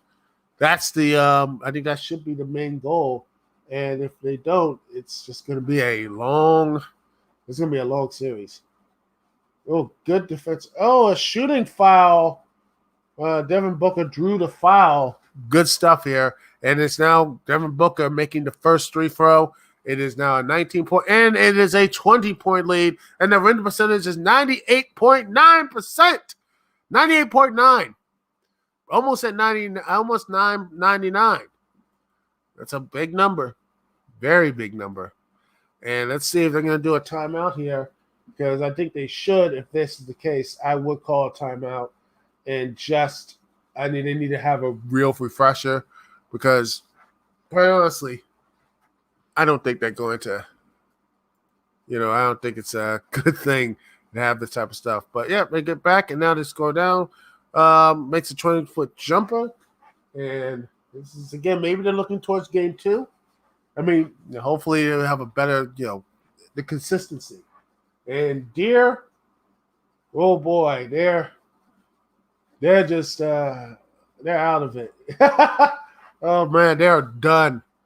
And it's going back and forth. They're not stepping their foot off the gas. It's Devin Booker, just that. And oh goodness, another turnover. It's turnover mania here. It's turnover mania. Oh gosh. And Chris Johnson misses the shot. It's 99.2 win percentage.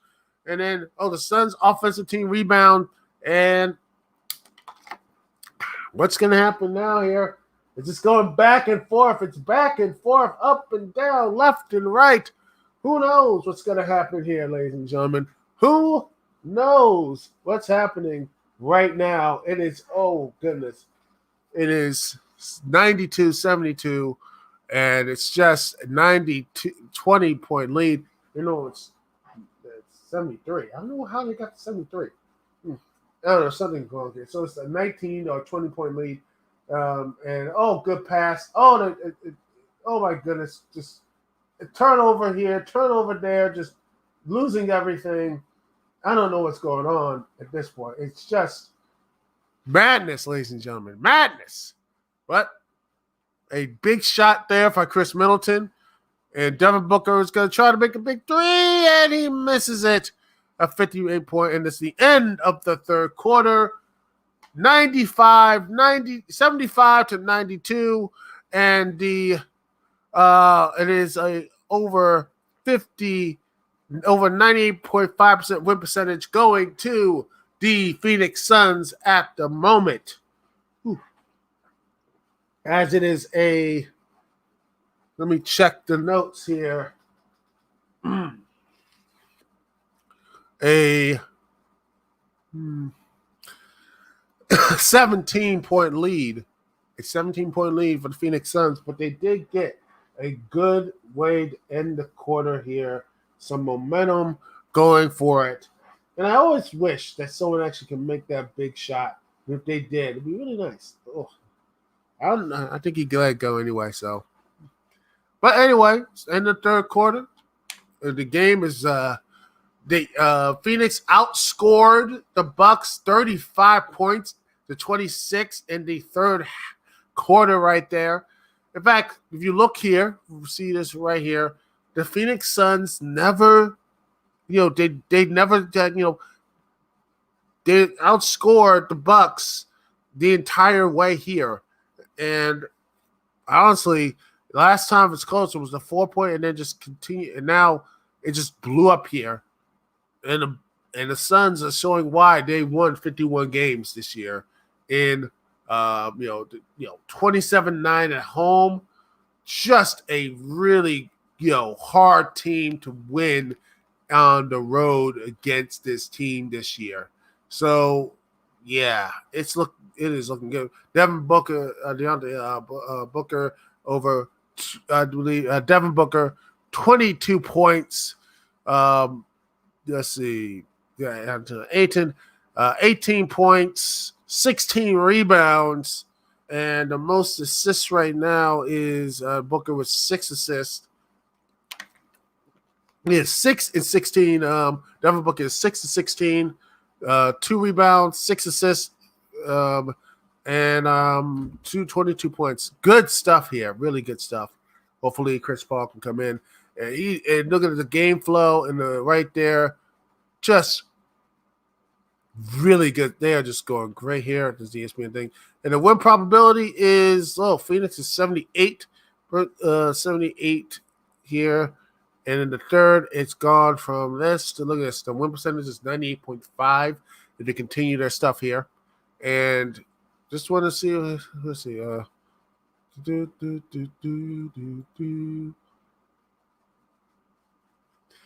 I don't know what happened. Chris Paul, Rowdy C says it was a close game when he went off the air. So what the heck happened? What the frack happened? Chris Paul and the defense and the offense combined might of Devin Booker as they continue to score multiple points and Clay Johnson with 2 threes right there as well. So it was just a team effort, ladies and gentlemen. That's why they had just blown this thing up, and it's going to be this is good. They blowed up the lead here, so I think that's I said. Phoenix Suns is a very tough home team, and they're hard to beat on the home court.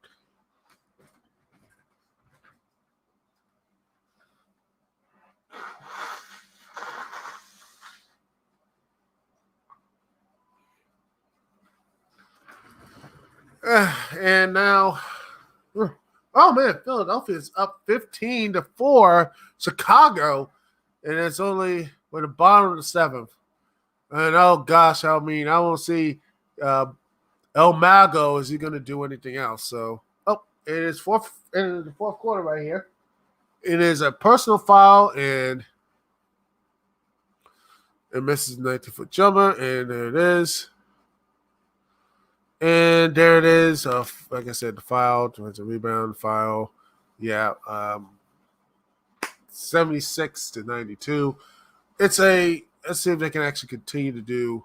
The Bucks can see if they can come back. Or the Suns, it's going to be a long night for them.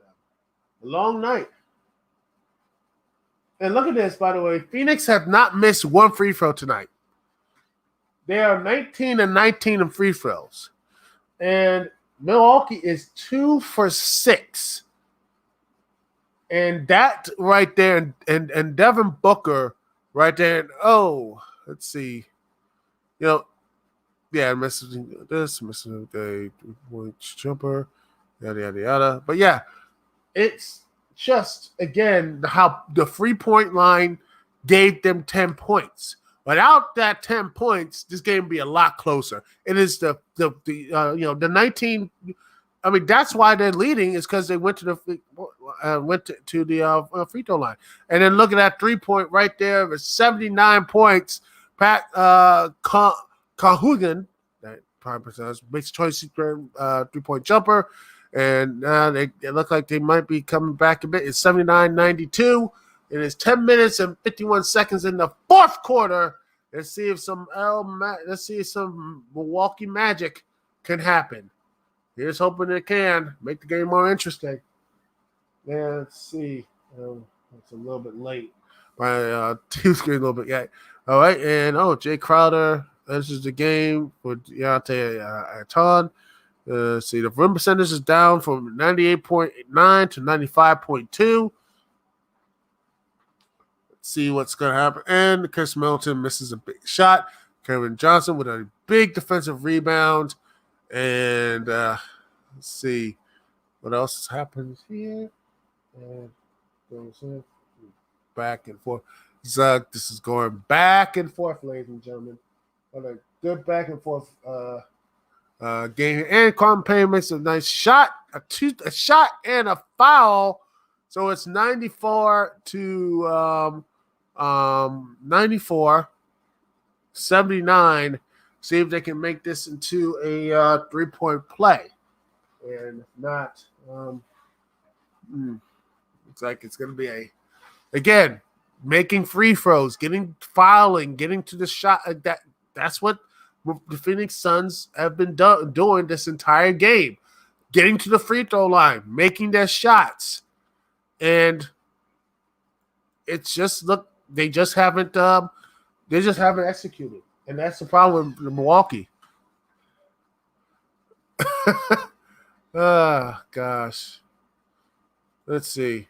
They caught a turnover and a nice 3-foot shot from right there. So it's a 79 to 94. I think 81 then.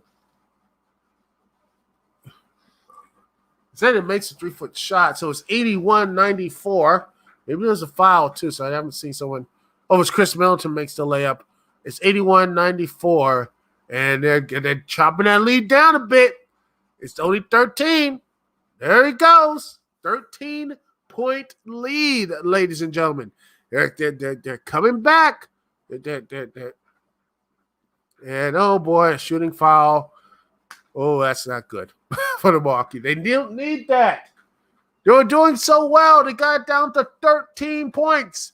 And anything can happen at 9 minutes. They can make some good high percentage shots and then cut that lead down more. And now, boom, there it is. Another shot there for 95.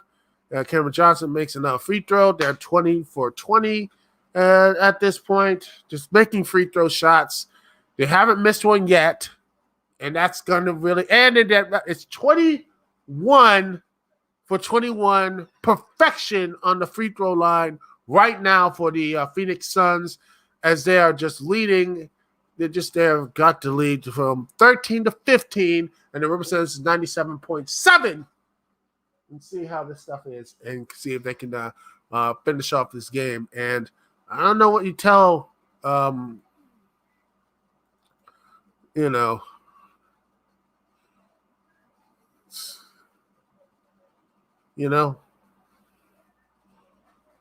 let's see. Okay. Oh, and they finally make it. They get to the line. And they make a free throw. Yay. Drew Holiday makes the first free throw, 1 for 2. And they start to make these shots because they need to. But I think at this point, Milwaukee I think it's the term, too little, too late. It's the fourth quarter, and there's 9 minutes to go. Where were these shots earlier in the game? And why did you go to the free throw line earlier? Now it's 13, and Chris Paul misses a shot. And Giannis, well, again, like I said, this game would be more into Bucks' favor if they actually, did this stuff. But then again, it's only 8 minutes left. 8 minutes, and it's 83-96, 13-point lead for the Phoenix Suns. Win percentage is 96% for the Phoenix Suns right now. And let's see if it's continuing at this moment. And let's see if they can actually come back and do something right here for this for the first game of the NBA Finals.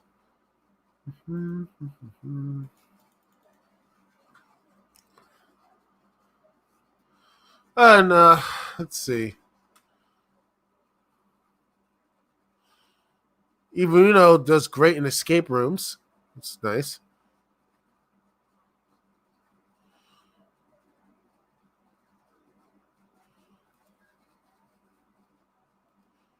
It is.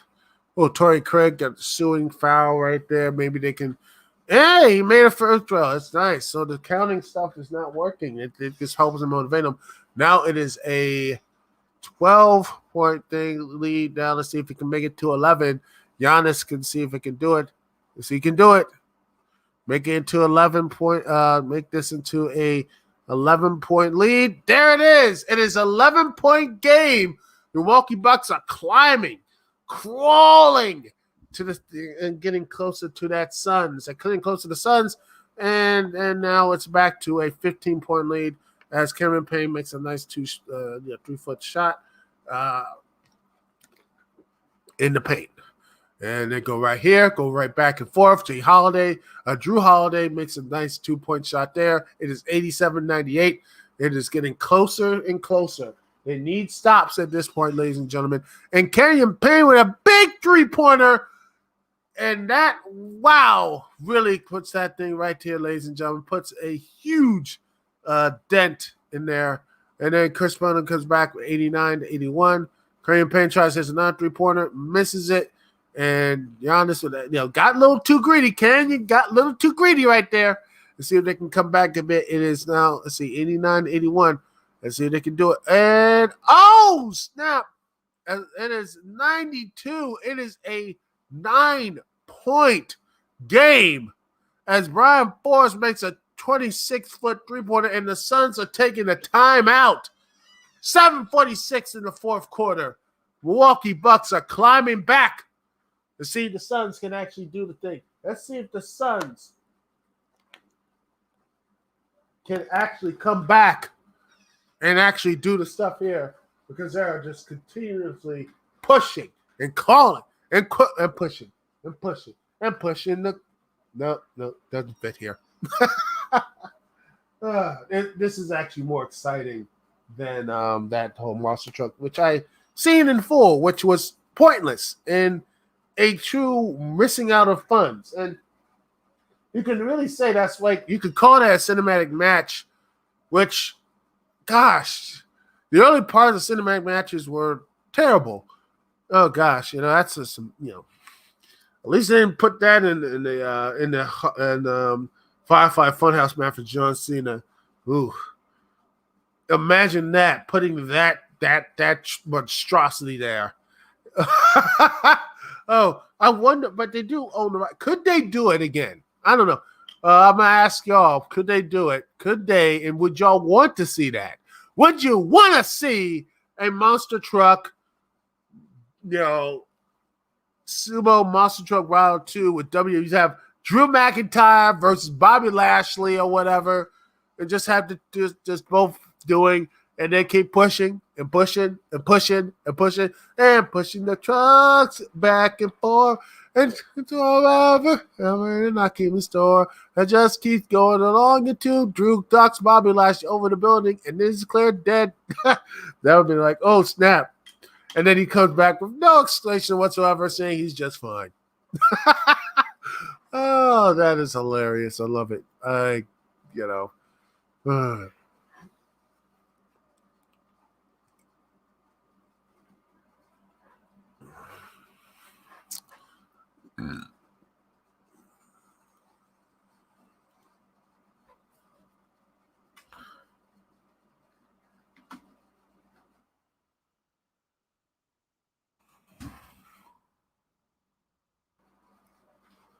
Da, da, oh, broken.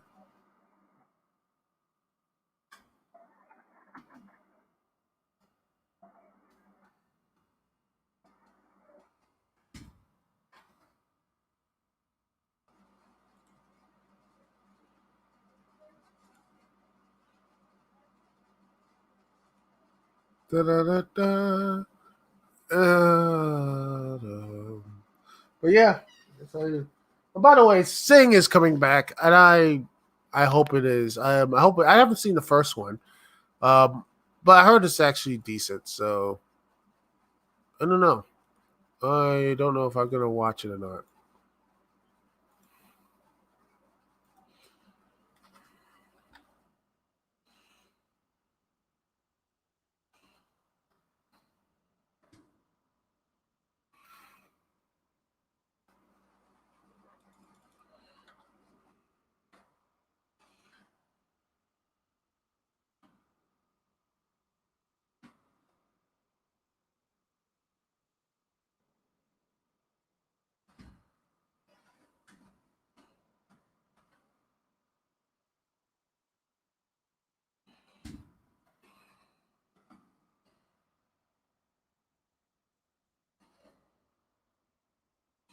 Let's see.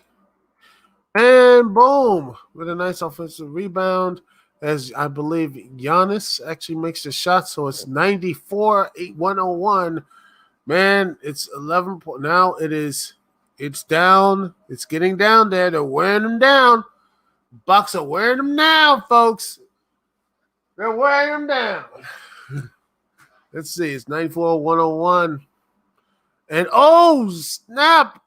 Devin Booker with a big one gets it back to double digits lead, 10 points.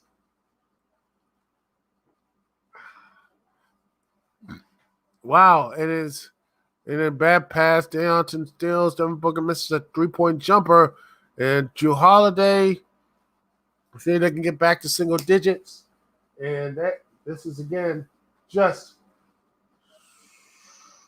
good stuff here.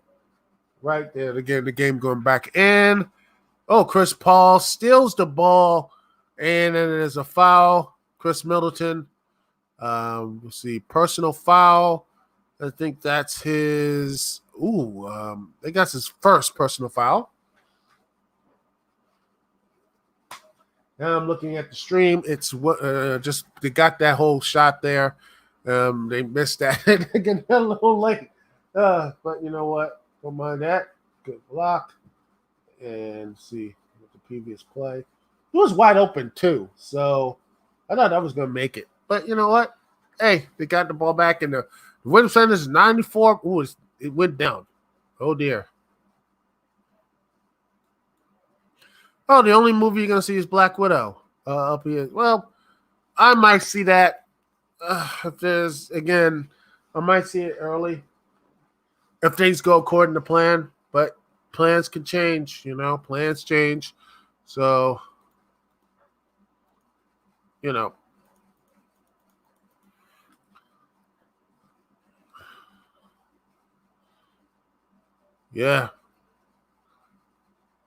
Let's see. Yeah, CP3 is, I think he's like, yeah, a lot of them like saying, yeah, they want that. CP3 wants that ring. He does.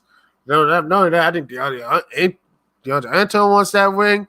Kerman Johnson wants that ring. Devin Booker wants that ring. The whole Phoenix Suns wants that ring because Kerman Johnson just makes a 7-foot jumper and it is back to 12-point lead for the Suns. That is his 96-108. 5 minutes and 14 seconds in the fourth quarter as the Suns take that 108 lead. And the win percentage is back to 97.5%. Boom. There we are. Yes. It is. Even though it's a huge lead, it's going back and forth. I love it. That's what I love about basketball. Nothing is ever set in stone,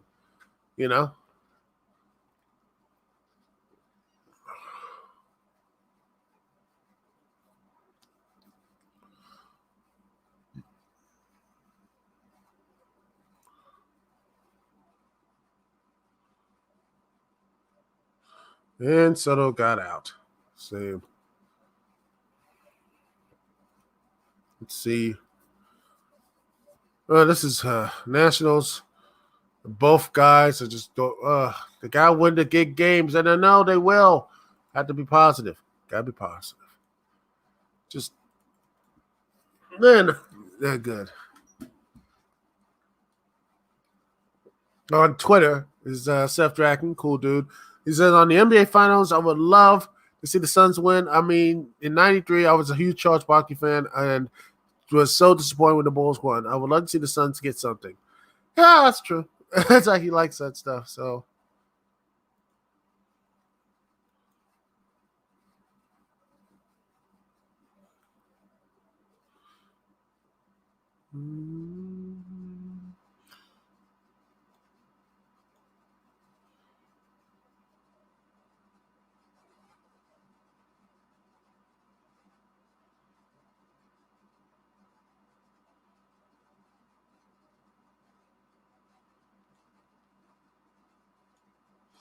Let's see.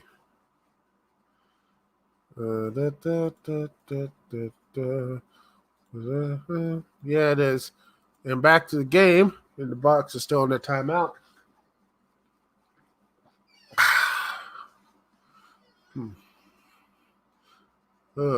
It's midnight. By the way, Chicago Cubs have it's 7-15 in the Philly. Who knows? They actually might do the thing.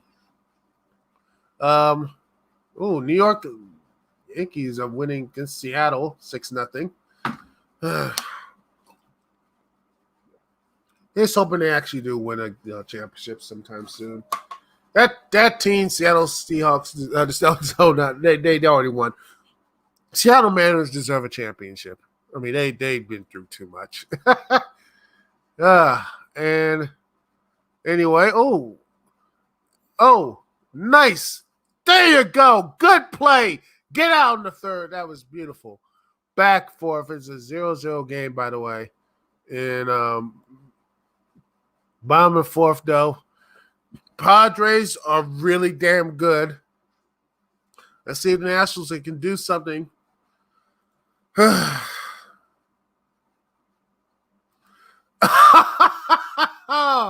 Oh boy. Okay. All right. Let me see. In it's a pack game. All right. It's now a 12-point game, and let's see if they can actually. Before we do anything else, let's go on my Twitter. Let's just see. Stop screen. Share it, and let me just get this right here. Back again. Share the screen.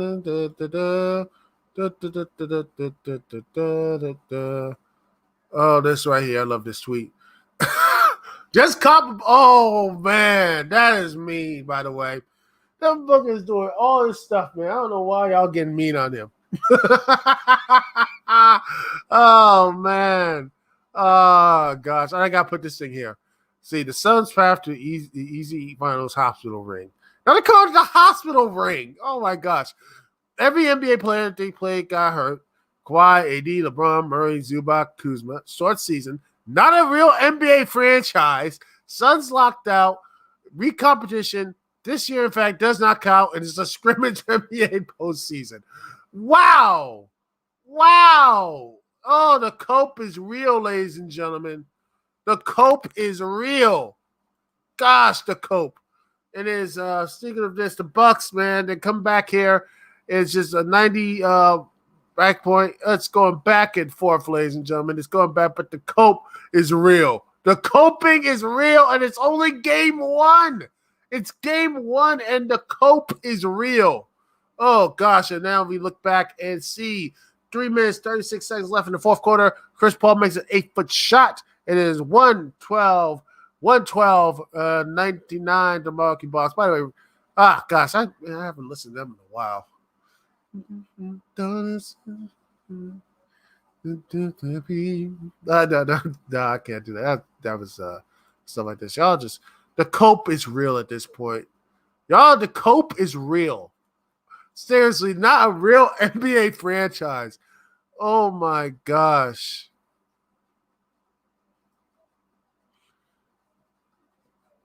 The cope is real. I gotta look at this again.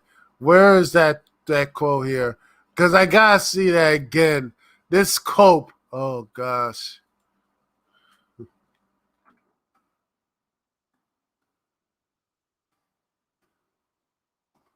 Oh gosh. Cope harder, man. And Chris Paul again. makes his free throw. Yeah, and a foul as well. It's 113.99. And let's see what's gonna happen here. Right. What else here? But yeah, the cope here is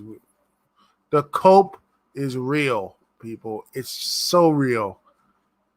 Gosh dang, man. Y'all just the cope, man, is real. Yeah, exactly. And by the way, Giannis is just playing on one leg. This is the finals. Everybody's hurt. You know? Now they're calling it the hospital ring. I mean, people. And Giannis with 1-3. Come on, man. Y'all with the cope and the offensive rebound. And I believe, they score on that, but it's a full timeout. So, yeah. Suns taking the timeout. The win percent is 99.6%. Ooh.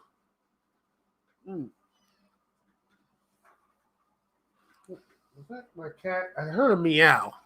Oh, maybe it was my chair squeaking. Need to get a new one. But yeah, 113 to 99. I believe that's okay. Let's see if it can get to 100 points. See if it can get there. And no. And there's a timeout. I believe it. And by the way, they're doing Porter McGregor 3, and that's probably got a bit more. That probably is going to have more money than any WE, AEW, or any show out there. So, yeah, it's going to be that. I can't wait for that to happen. Ooh. Yay.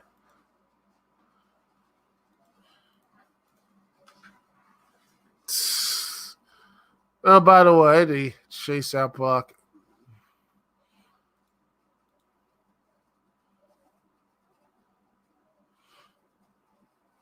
Oh, gosh. All right.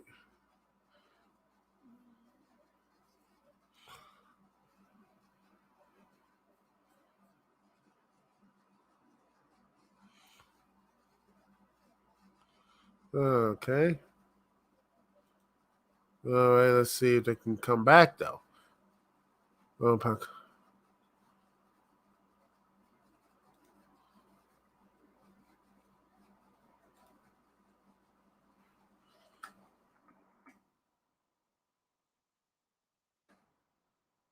14-point lead for the Suns. 14-point lead. This could be right here. This is going to, I honestly think the next 2 minutes will decide the winner of this game. If they actually, let's see, makes the second free throw here. Yeah, now it's 100. It's 13-point lead. Giannis comes back for defensive rebound. And this is again, the defense is coming back. It could do it. 13 points is nothing. Because remember, gone in 60 seconds. Maryland basketball team, Maryland Duke. I remember that. So they better keep playing that good defense. If not, that lead can go away. 2, 3 3-pointers, couple 3-pointers, and some lucky bounces, and it could be a tie game. So let's see, man. This is the witching hour. 13-point lead. Let's see what's going to happen. Ooh, oh, boy.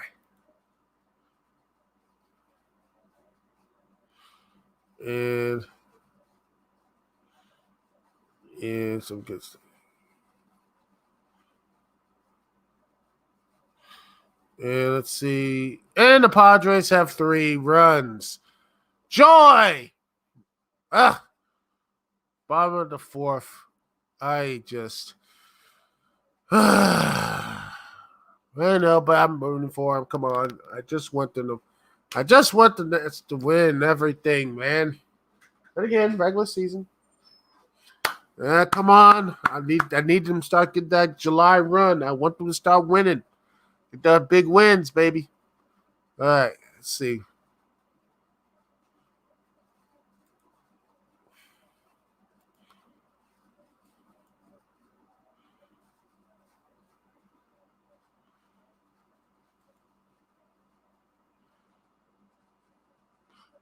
Well, it looks like GCW is going to New York for 2 weeks, by the way. So maybe I can.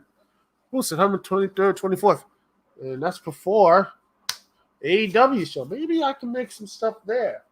If I can get some things going my way. Who knows? that stuff. But looks like it's a 101. It is it is getting closer. It's a 12-point lead. It is a 12-point lead. 12-point lead, ladies and gentlemen. Let's see what's going to happen. It is the witching hour. It is the last call. 2 minutes left. And here we are. 99.7% chance of winning for the Phoenix Suns. Who knows what's going to happen, ladies and gentlemen?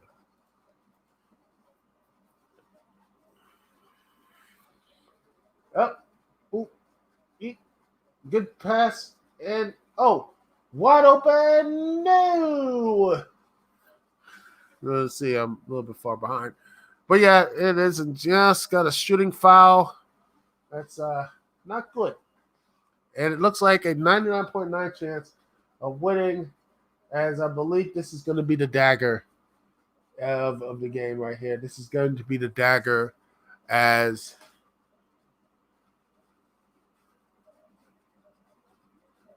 the dagger for the team here. And it looks like the Suns will pull off the impressive Game 1 victory, and all they need to do is win 3 more games, and they could do something that never been done in their franchise before. That is win the NBA championship. That is something that, Chris Paul, and have a nice cap on his career, a Hall of Fame career for Chris Paul.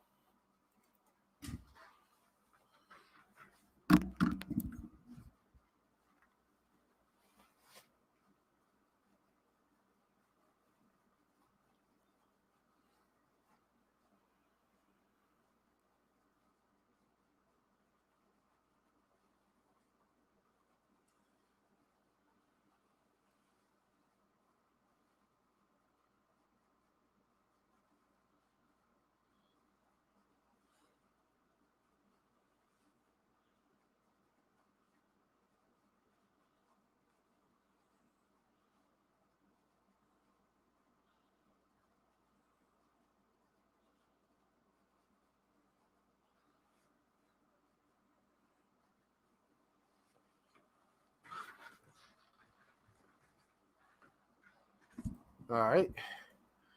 Let's see. They'll make the first free throw. In the Deer District, they are gone. They just rolled out. There people leaving. They're gone, man. But they probably like, hey, this is game 1. And Darren Arthur makes both free throws. And there it is, 14-point lead. And just the free throw line was great. This is the best, free throw line right here. Good job here. Great job. I don't know if I actually might do this again, game 2, solo, or find somebody else to do it with me. But this has been fun. It's really fun. It just was a shot here. Because I think Giannis there with one leg, I think they can implement him in the offense better in this game 2. They know what they can do at this point. So I think this loss, this is not going to be a sweep series. I think the Suns win in 6. It's going to be it's going to be just back and forth, man. That's what it's going to be. It's going to be a knockout, drag-out fight.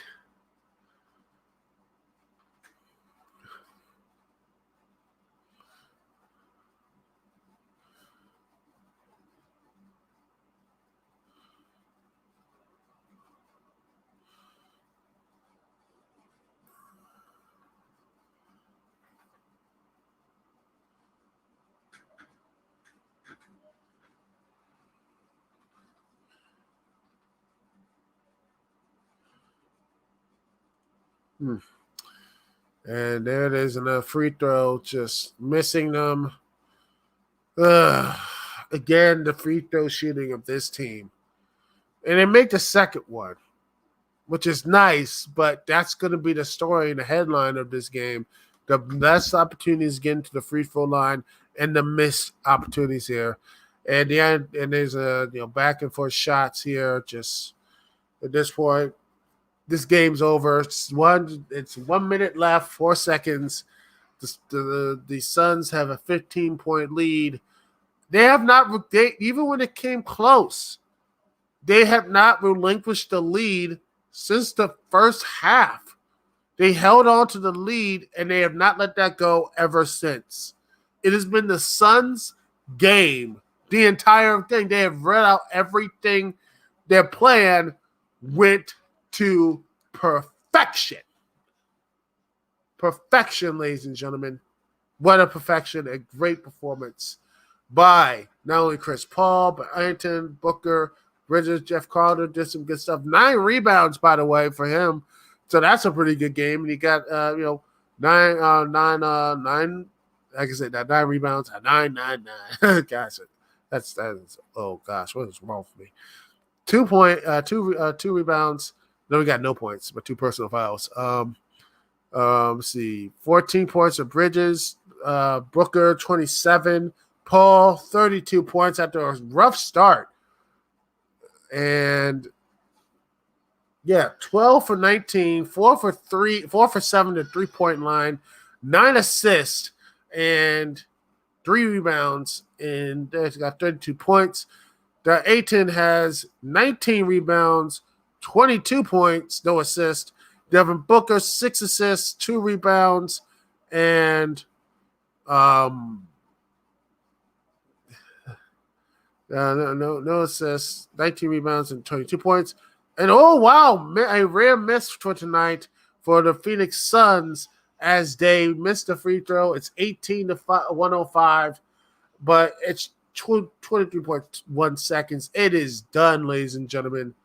The Phoenix Suns win game 1. All is left for the crying.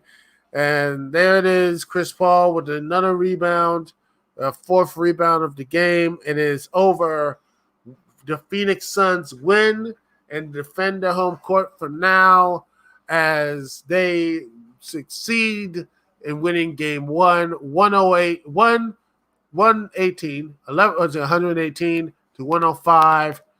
Man, what a game. And Chris Paul, 4 rebounds, 9 assists, 4 for 7 at the 3-point line, 12 for 19 field goals for 32 points. That is an amazing performance.